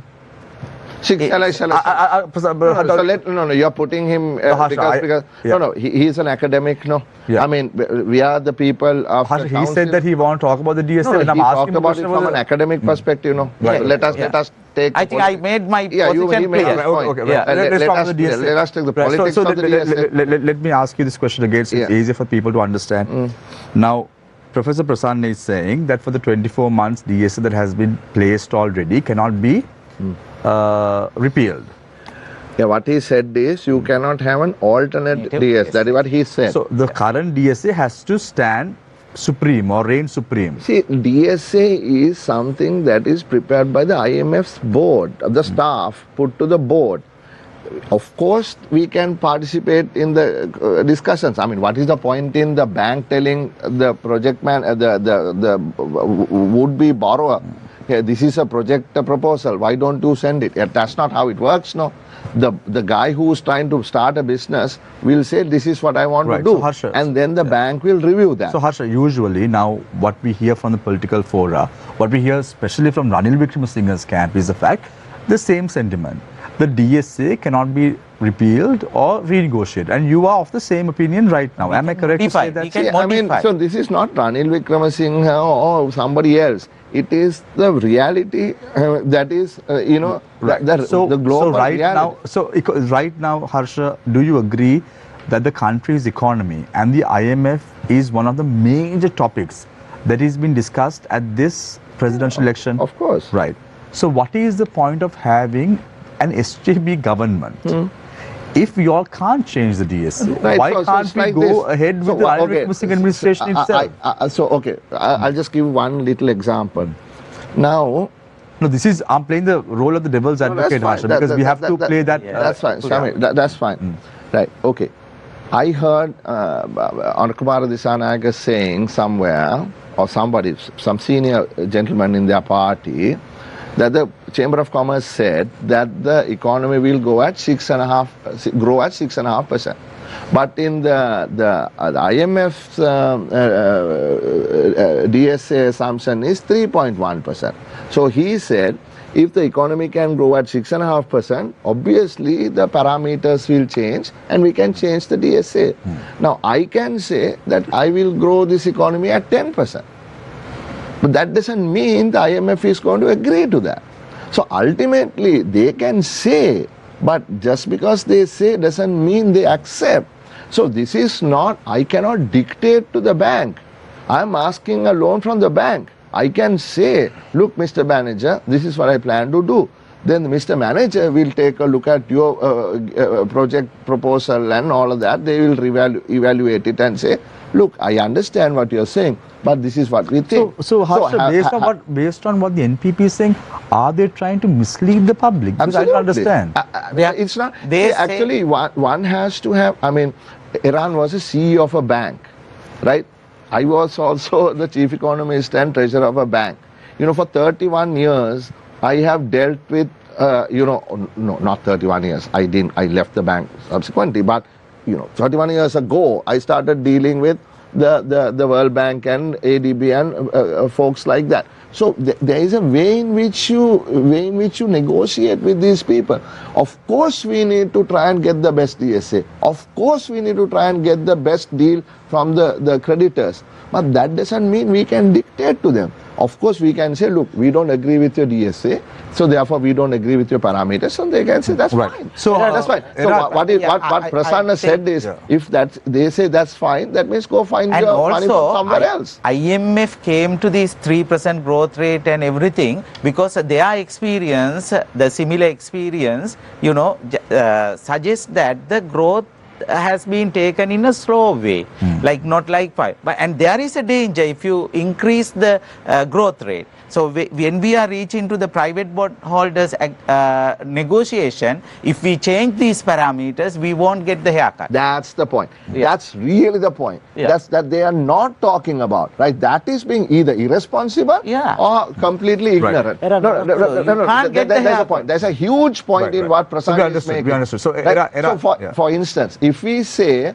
the 3.1% growth is going to be 6.1%, let's just assume what's going to be the haircut. I don't think we'll get any haircut at all. You can't get. So you can't, because based on the economists, right? So Eran, just to understand now, Bloomberg reports on Wednesday that the country's dollar bonds due in 2030 traded below 50 cents on the dollar on Wednesday, down from 59 cents in mid-June. And then we saw the manner in which how a press release was issued by the Minister of Finance, Economic and Stabilization and National Policies. They say a successful conclusion of the Treasury bond auction held on 12th September 2024, and the shortfall was approximately 58.5 billion. And they say the reason for this is the uncertainty that is prevalent in the Sri Lankan market. Right now it's a three-cornered fight. It seems like a three-cornered fight. That is Ranil Wickramaratne, Sajith Premadasa and Eran Wickramaratne. You may think otherwise, but let's look at the practical scenario right now. The uncertainty is Sajith Premadasa winning the elections, or Eran Wickramaratne winning the elections, or Ranil Wickramaratne winning the elections. Yeah, markets obviously can interpret it in different ways, and the reflection on prices on bonds is their interpretation of actually how the final outcome will turn. So if you are, if the market is buoyant, right, and they think SJB is going to win, right, then clearly those bondholders would be putting different prices on it. So I think the point to remember here is these are bondholders, right, and they are playing it cautious. Naturally, they are playing it cautious. So in other words, do you say that they think that SJB is not going to win? Yeah, that's why the bond prices have gone up. That's why, yeah, because it's a question of how you interpret it. You say, I won't go by the I won't go by the complete interpretation. But I think the fair point is this: this is the first election in which there is a third party running. That's a fair point, because normally in the election you have two parties running and everybody else trailing. But this is the first time that we have three parties running. Eran, in 2022, I remember in December 2021, we interviewed members of the Ceylon Chamber of Commerce, the 5 past presidents of the Ceylon Chamber of Commerce. And when we spoke about the country's economy, which was in dire straits at that time, they said the government should refrain from paying the $400 million, which was due to the ISB holders in January. $500 million that was due for the ISB holders at that time. But Ajit Niwad Cabral took things to his own hands and went ahead and paid that money. Would, under a SJB government, investigate as to who these money went to? Would a forensic audit be held to ensure that we didn't pay this money to corrupt politicians in the country? I think that if that allegation that you are saying, and particularly if it's coming, or the suggestion is coming from leading business people and the commercial houses in the countries and the chambers, it's certainly something we will look at. There's no question about it. If they are actually making that allegation. We have had forensic audits on lots of other things. Bond scam, we've had forensic audits. We've had several reports that have been tabled in Parliament, absolutely no action, even on those reports. But certainly if this allegation is there, we will certainly be taking a look. So following on that question, Eran, now corruption has been one of the key issues in this election, right? You were talking about Airbus deal and there is no action, and Harsha was talking about, if we can stop this corruption, we can subsidize the fuel prices for three-wheel guys and the others, right? So what's the plan to reduce the corruption in your manifesto? Yeah, so we have talked about several things. One is we have talked about CEBOC, the Anti-Corruption Commission, that we are going to strengthen the law to give it investigative powers. That's one thing we will do. The second thing we will do is we have already presented to Parliament a law. The Stolen Assets Recovery Law as a private member's bill is already in Parliament. We will take that bill as our government comes in and we will make that the law of the country. How does that help? It helps in many ways. If stolen assets are hidden in other jurisdictions and other countries, you can't take a gun in your pocket and go overseas and hold it at somebody and say, I want my stolen assets back. This is what some political parties think that that's the way they're going to recover it. Do you know how long will it take? I know. Remember, justice has to be pursued, irrespective of time. Therefore, what we will do is we'll go after it. If we are in the Stolen Assets Recovery Law, if we are in that program, we will have the help of the United Nations as well as the World Bank and all. We have to get the help of those governments and the secret service in those countries to help us. Otherwise, we won't be able to actually get at it. I know it's a long process. Whether you look at South America or you look at Asia, you look at the Philippines, or whether you look at Chile or wherever you look at, it takes time. I don't think recovering assets is going to solve Sri Lanka's problem. It's not going to solve it. Something like 10 years. Yeah, that doesn't matter. What my point is this: if people know that we are going after stolen assets, what is going to happen to the politicians and the top officials in this country? They're going to be on the back foot. They will dare not try their nonsense. Why didn't you all do this between 2015 and 2009? I say it's a good question to actually ask the former president and prime minister. Right, if they had only put us in there in a position that we could have taken decisions, we would have made those decisions. So, Eran, how fast can the public prosecutor's office be set up? I think it can be set up fairly quickly because in 1974, right, there was a lot of corruption in Hong Kong, right, and the people got on the streets and the people didn't go back till they got some promises. And among the promises that they got in 1974, one was to create an independent anti-corruption commission. The other one was to create an independent public prosecutor's office. I myself went to Hong Kong, basically to study this twice. It can be done and it can be done quickly. It must be done. And we will make sure it is done. So within about 6 months? 6 months to a year? Yeah, it is here. This requires, it's in our time frame. This requires only a simple legislative amendment, not a constitutional amendment. It doesn't need a constitutional amendment. So if we have a government majority, we can do it almost immediately. Harsha, you and Eran have been in Parliament almost three times right now. And you all have seen the manner in which how the Committee on Public Enterprises have been functioning. If you look at the history, the Committee on Public Enterprises have been established on the 21st of June 1979. From 1979 to date, tell me one incident in which the COAP has investigated and prosecuted. What is the... Or where a COAP investigation has resulted in a prosecution and conviction. Can I just take the COAP one? Yes, please. It's a good question. You're raising an important question. And that is, the Committee on Public Enterprises, right, doesn't have the teeth to investigate or prosecute. We need to understand, you need to understand how Parliament is formed and what the powers are. It is only on the Committee of Public Accounts that even an opposition member by standing orders is chairman of it, of none of the other committees, Committee on Public Finance, and that's how Dr. Harsha De Silva happens to be chairman, not in the other committees, and no powers. And what did we do? We brought a proposition to Parliament, basically to give COAP investigative powers so that COAP can actually investigate, and then we don't have to refer it to the secretary of that ministry. We can refer it directly to the Attorney General to move with prosecutions. That was not allowed. And then what happened more recently, they appointed, right, they appointed another person as chairman of that committee, right, a person who had a questionable past and a questionable character. I came home, I thought about it, I didn't even discuss it with my party. I just sent my resignation letter. To my surprise, almost all the members of COPE resigned one after the other because they felt that there was no point. So there is, you're right, there is a problem. We haven't given up the fight to change it. We have to change Will there be COPE changes? needs. Will there be changes in the new, are you proposing a new constitution? We will. There will be changes. You know why? I will tell you this. Though the standing orders haven't changed, when we were in office, the NPP manifesto, Eran, says about a new constitution. But in your manifesto, it doesn't say. Are you looking for a new constitution? You take that after this, right? I have 2 points I want to make.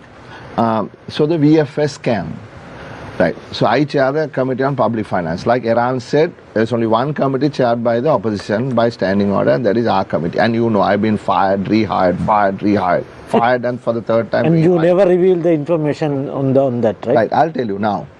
Never reveal the information. Because, you know, I told the speaker that, you know, there were security issues around the whole thing. And for the first time, right, the Committee on Public Finance report, which was tabled, but a privilege was taken against me by the members of government in the committee itself, on which I have taken a counter privilege, because they said I will be taken to Supreme Court because I violated the privileges of the members of the committee, government members of the committee. We released the document, we released 663 pages of evidence, and there is a case filed by 3 members of our committee, Honorable Sumandran, Honorable Hakim, and Honorable Ranawaka, of our committee, for the first time. And now the Supreme Court has given a decision. The government has violated, or there is contempt of court, and that's, you know, what's happening. The Immigration Controller General has been summoned. So I think you could have, that is what happened in the past, but it's not anymore. Right now, we've been able to actually take something from committee to Supreme Court and get the Supreme Court to halt. Right. So in terms of the new constitution. Right. So let me, the other point I wanted to make very quickly, you said the prices, bond prices have dropped.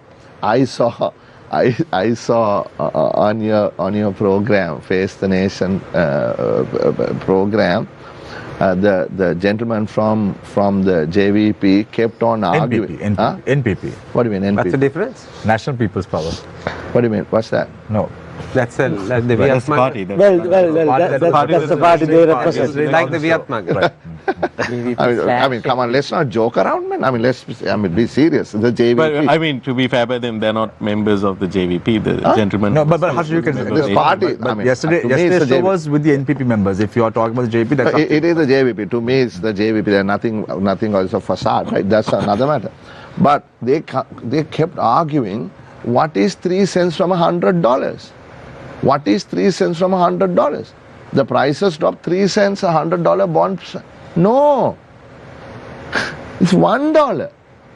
Right? It actually fell to 49 cents from a 57 cents a few days ago, a high of 60 cents. And when the bond holders realize that the SAB is winning, the prices are revised. It has gone up to like 52 cents or something like that. So if one is going to argue here, I saw some people, you know, screaming at you and all of that, saying no, 3 cents only. 3 cents of $100 is nothing. 3 cents of $1 or 7 cents of $1. Actually, from 60 to 49 is what? More than that, 11 cents of $1. Right. Harsha, I want you to, as I said before when we started the show, we want to be the devil's advocate and talk about the problems that is now running on social media. So I have these 2 questions, one for Eran and one for Harsha before we end tonight's show. Yeah. Harsha, you need to respond to this question. Do not duck it. I know you won't, but I'm still going to ask you. Harsha, when you look at the social media now, allegations have been leveled at you saying, Volkswagen Harsha. Yeah. I want you to respond to that constructively, Harsha. Yes. Because at the end of the day, I think the people would want to know, because you spoke very vocally on this for a very long time. Yeah. And ultimately, we did not get this project to the country. So I want you to speak on these allegations that have been leveled. Eran, I'll come to one of the allegations leveled at you also momentarily before we end the show tonight. Yeah. Thank you, because it was on your show that I made that statement. So what I did is this. I told Eran Mohad, the ambassador to Sri Lanka from Germany, to give a statement on this. And I would like you to play this, because it started from your show. I want you to end it also with your show, right? After Iran finishes. This is what he said. He said, in 2014, I came to Sri Lanka with the project, and there were certain reasons the project couldn't go ahead. In 2015, when the government changed, we came back again, and we spoke to the deputy minister in the policy implementation ministry, and that is me. And then I was very interested in doing this, and therefore what I wanted to do was to bring the investment into this country. We had discussions for a period of time, and then we escalated it to the Board of Investments. The agreement was signed and the project was about to get started. However, in the meantime, what happened that summer was VW got into an emission scam. And if you recall, they were fined billions of dollars for falsifying emission in the VW vehicles. And then the CEO and the entire management got fired. And all the projects were pulled back. And he says very clearly, it has nothing to do with Sri Lanka. What happened was an internal matter at VW. And therefore, as a matter of fact, subsequently President Sirasa went to Germany and wanted the board to relook at this program. And they said, look, Mr. President, this is nothing we can do. This is not about your country. It's a global decision because of the emission scandal, and that we were fined billions of dollars. But Harsha, why wasn't this communicated properly? It was, that is what is sad. That is what is sad. The truth never gets told. At least today, you have given me the opportunity to say it. And I want you, if you can, because it's singular subtitle, it is no one else but the man himself, Eran Mohad, the ambassador of Germany to Sri Lanka, saying exactly what happened. So this is what they hit me with. Harsha ke Volkswagen neko ko. They never talk about Dahanamai Yanuwa Suwasariya, no. They don't talk about Suwasariya, right? This is I created it, right? Every day we run 28,000 kilometers. We won the award, not an award, accolade. We won an accolade by the World Bank to say this was one of the world's most digitally advanced and one of the fastest ever in the world, right? So talk. See, this is the thing with social media. And then there are paid fellows, boosted fellows, what you call bots, whatever you call them. Hit Harsha with VW. Hit the fellow. Right. Now, this is so at least we are trying to bring this to the limelight of the public. Let them be the ultimate decision makers at the end of the day. Eran Wickramaratne, Member of Parliament. Eran, a lot of people are watching this show tonight, and the biggest problem facing the community that you represent is justice for the 21st April attacks that took place in the country. They are saying that it's only talk and nothing would be done, and Eran is also in that camp now. Eran, I want you to respond to that. Is it true? Only talk, no action? Are you talking of the 21st Easter bombing? Easter bombing, yeah. What would you all do? First thing I want to correct is who I represent. I represent people.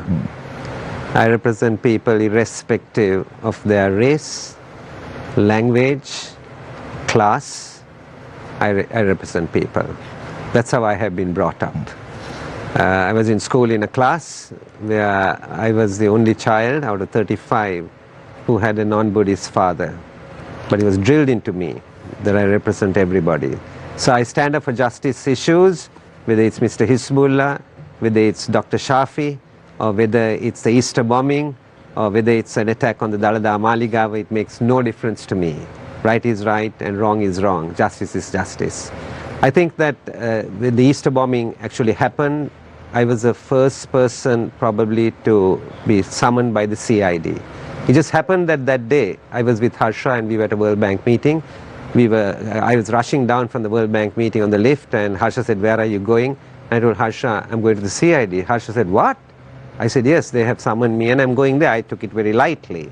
I hadn't told anybody about it. I got into my car and went to the CID. At the CID, they questioned me and said, "Why did I say that there was brains behind the bombing?" And the reason I said there was a brains behind the bombing is I studied at the School of Oriental and African Studies years ago, and I was very familiar with terrorism and bombings across many countries of the world.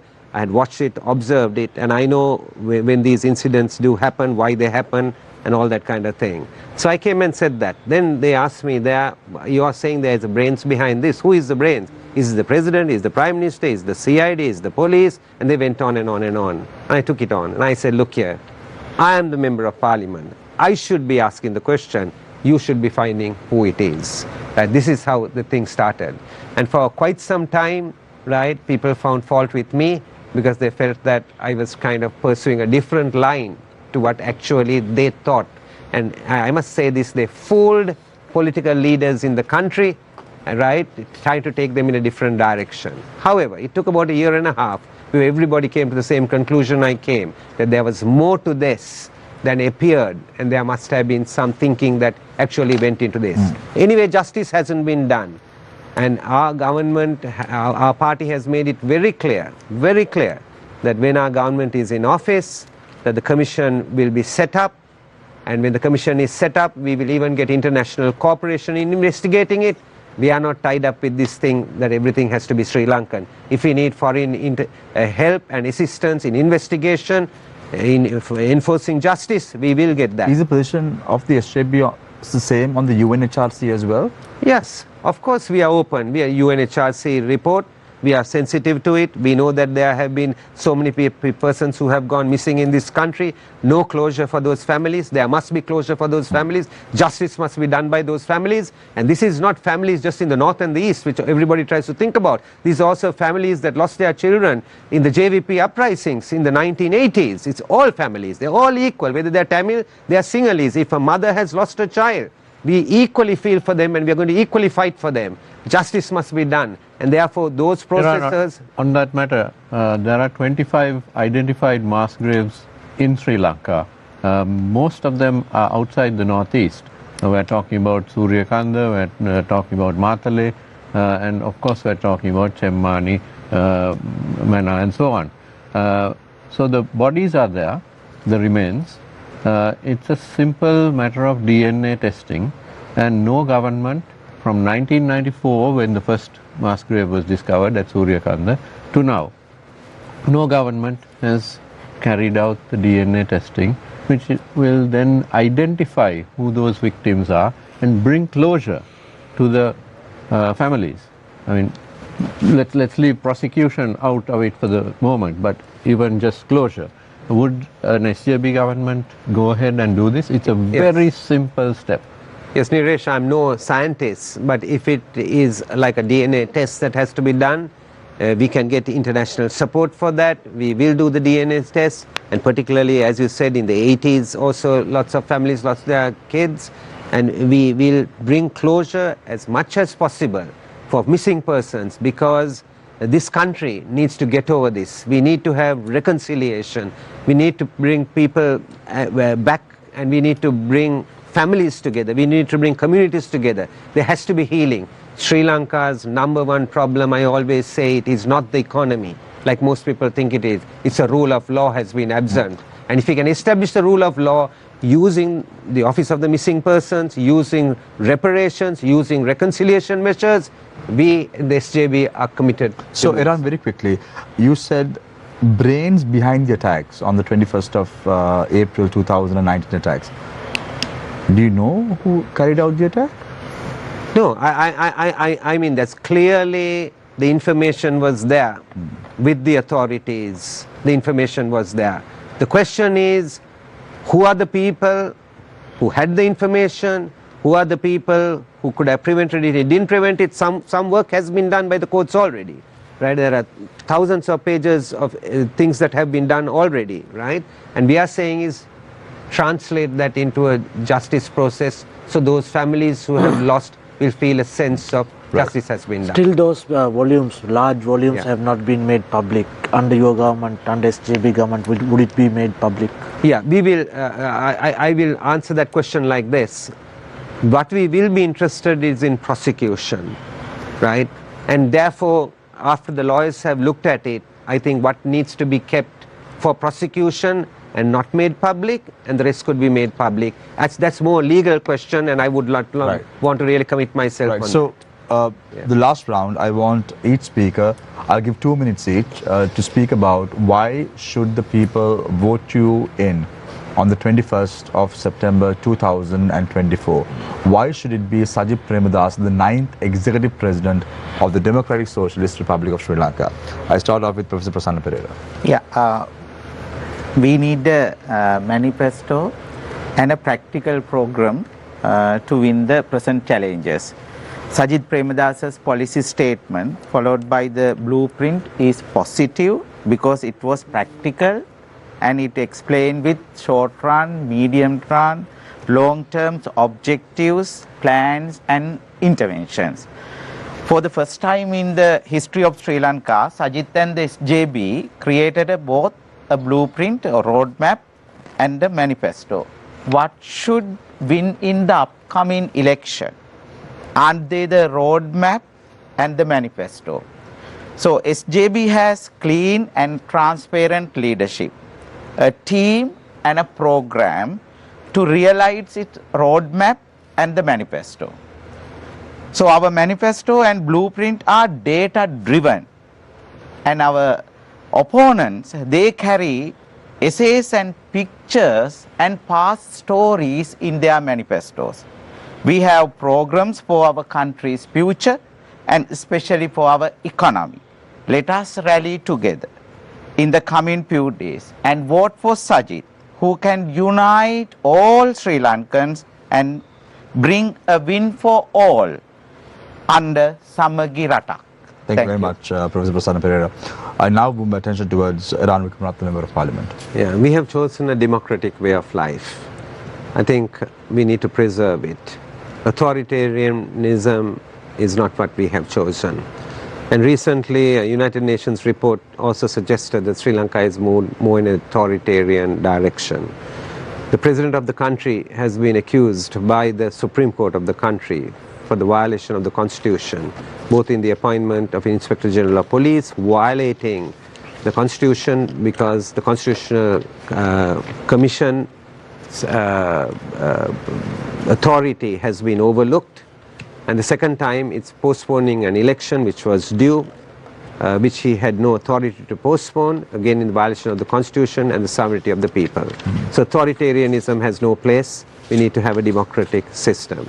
The second thing is we need to look at the leaders that are putting themselves forward, and we should then determine who is relatively the one who is ethical, relatively who is the one who is less authoritarian. I think we should look at that relatively who is the one who has a better personal track record.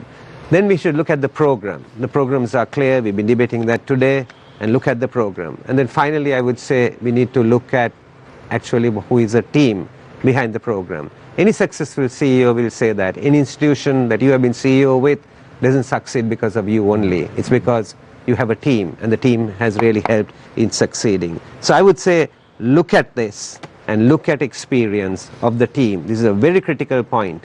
I would say apart from the personal conduct of individuals, look at experience. Experience is critical. It's more important than education. Experience. And I'm saying some of those teams, when you look at their experience, some of them have never worked all their lives. From 15 years they've held a microphone.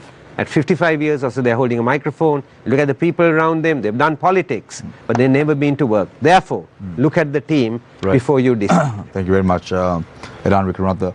Eran, I'm just going to ask you one question before I switch to Harsha.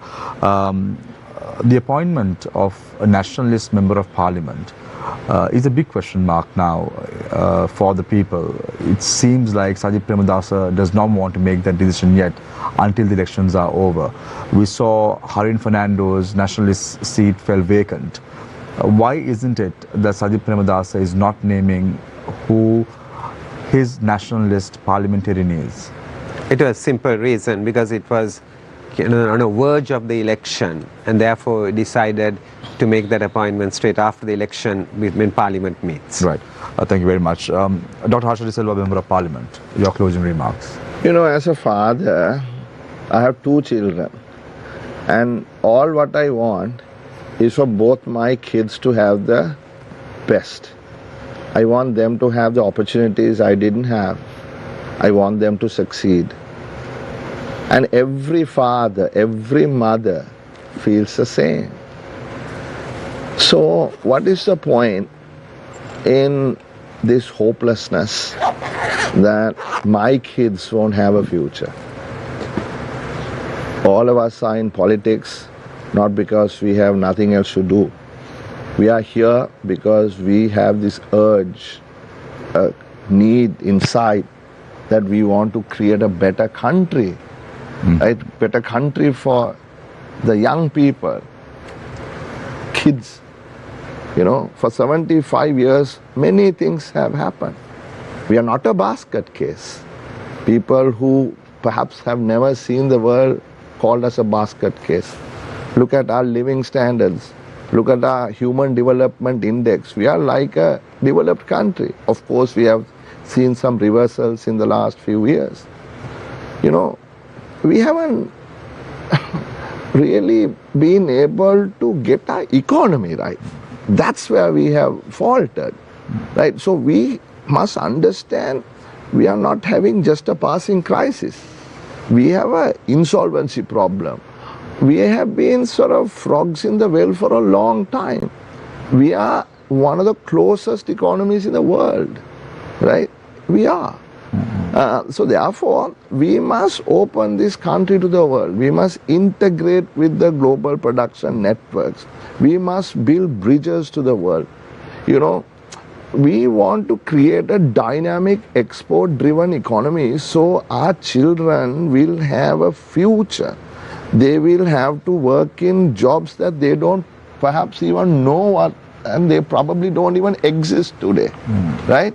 So this mentality that we can do things on our own, we'll build a big wall around our country is not going to take us there, right?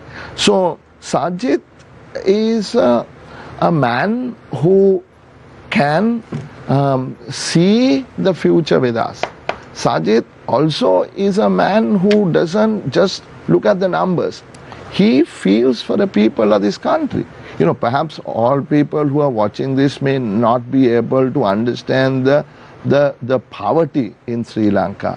Mr. Rajapaksa came, when he came, we had 3 million people in poverty. Today there are 7 million people in poverty. So we got to grow this economy. We have to bring those dividends of growth to everybody. So why Sajid is because he has a team that he leads with a vision and with people who have delivered in the past, and that's the reason why I think people should vote for Sajid. Dr. Harsha, I'm going to ask you a question as well. Now, 2015, when Maithripala Sirisena was elected president, we knew who his running mate was. It was Ranil Wickramaratne, the Prime Minister at that time. Whether or not any good came out of it is a big question mark, but we knew who the running mate was. 2019, when Gotabaya Rajapaksa was contesting, we knew who his running mate was, Prime Minister Mahinda Rajapaksa. 2024, now you all say that you all will emerge victorious on the 21st of September. Who is going to be the Prime Minister? Harsha? Who is going to be the Prime Minister? Because we want to know. Because now there are individuals. Who is the deputy? Sajid. Yeah. Who is running mate? I mean, Sajid has not named a running mate yet. I mean, it's not in a sort of political... No one, mate. No one. No one. Why is that?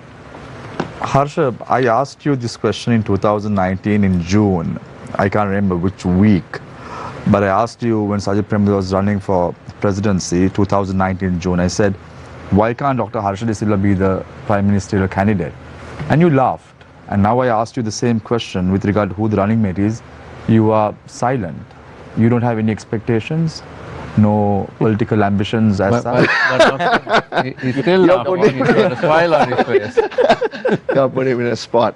I mean, look, it doesn't matter which particular position that any of us actually responsibility that is given. No, even Harin, just prior to May 9th, said, I don't mind even Harsha becoming the president of the country or prime minister of the country. Let him run the country. But when I ask you, you are shy. You answer me with a grin. Why is that? No, I mean, look, that's not a question that I can answer, right? That's not a question I can answer. That's a question that Sajid must answer. Who he wants his prime minister to be, who he wants his foreign minister to be, who he wants his finance minister to be. But I'll tell you one thing. We have a really great team. We have an awesome team, right? But we'll pick somebody to be prime minister. We'll pick somebody to be... He won't appoint anyone who has been criticizing him before and now who have joined the ranks. No, now you are not the devil's advocate, you are the devil. Right, so thank you very much. Leading you into temptation. Did you ask the same question from others? I did. I asked this question from everyone, so I want to ask this question from Harsha and Eran as well. Thank you very much, Dr. Harsha De Silva, Member of Parliament, for joining us this evening on Face the Nation. Eran Wickramaratne, Member of Parliament. Nice to have the two of you together on a show. Thank you very much, Professor Prasanna Perera. 2020 with the Eran Wickramaratne clan and now with the Sajid yes. clan. Let's hope and pray that there is some good for the country and the people will choose wisely on the 21st of September. Thank you very much, Shihar. Thank you very much, Niresh. Thank you very much, Nadeem, for joining us on the show tonight. I leave you tonight with a quote, as I always do. Democracy cannot succeed unless those who express their choice are prepared to choose wisely. The real safeguard of democracy, therefore, is going to the polling booth and choosing wisely on the 21st of September. Take care and good night.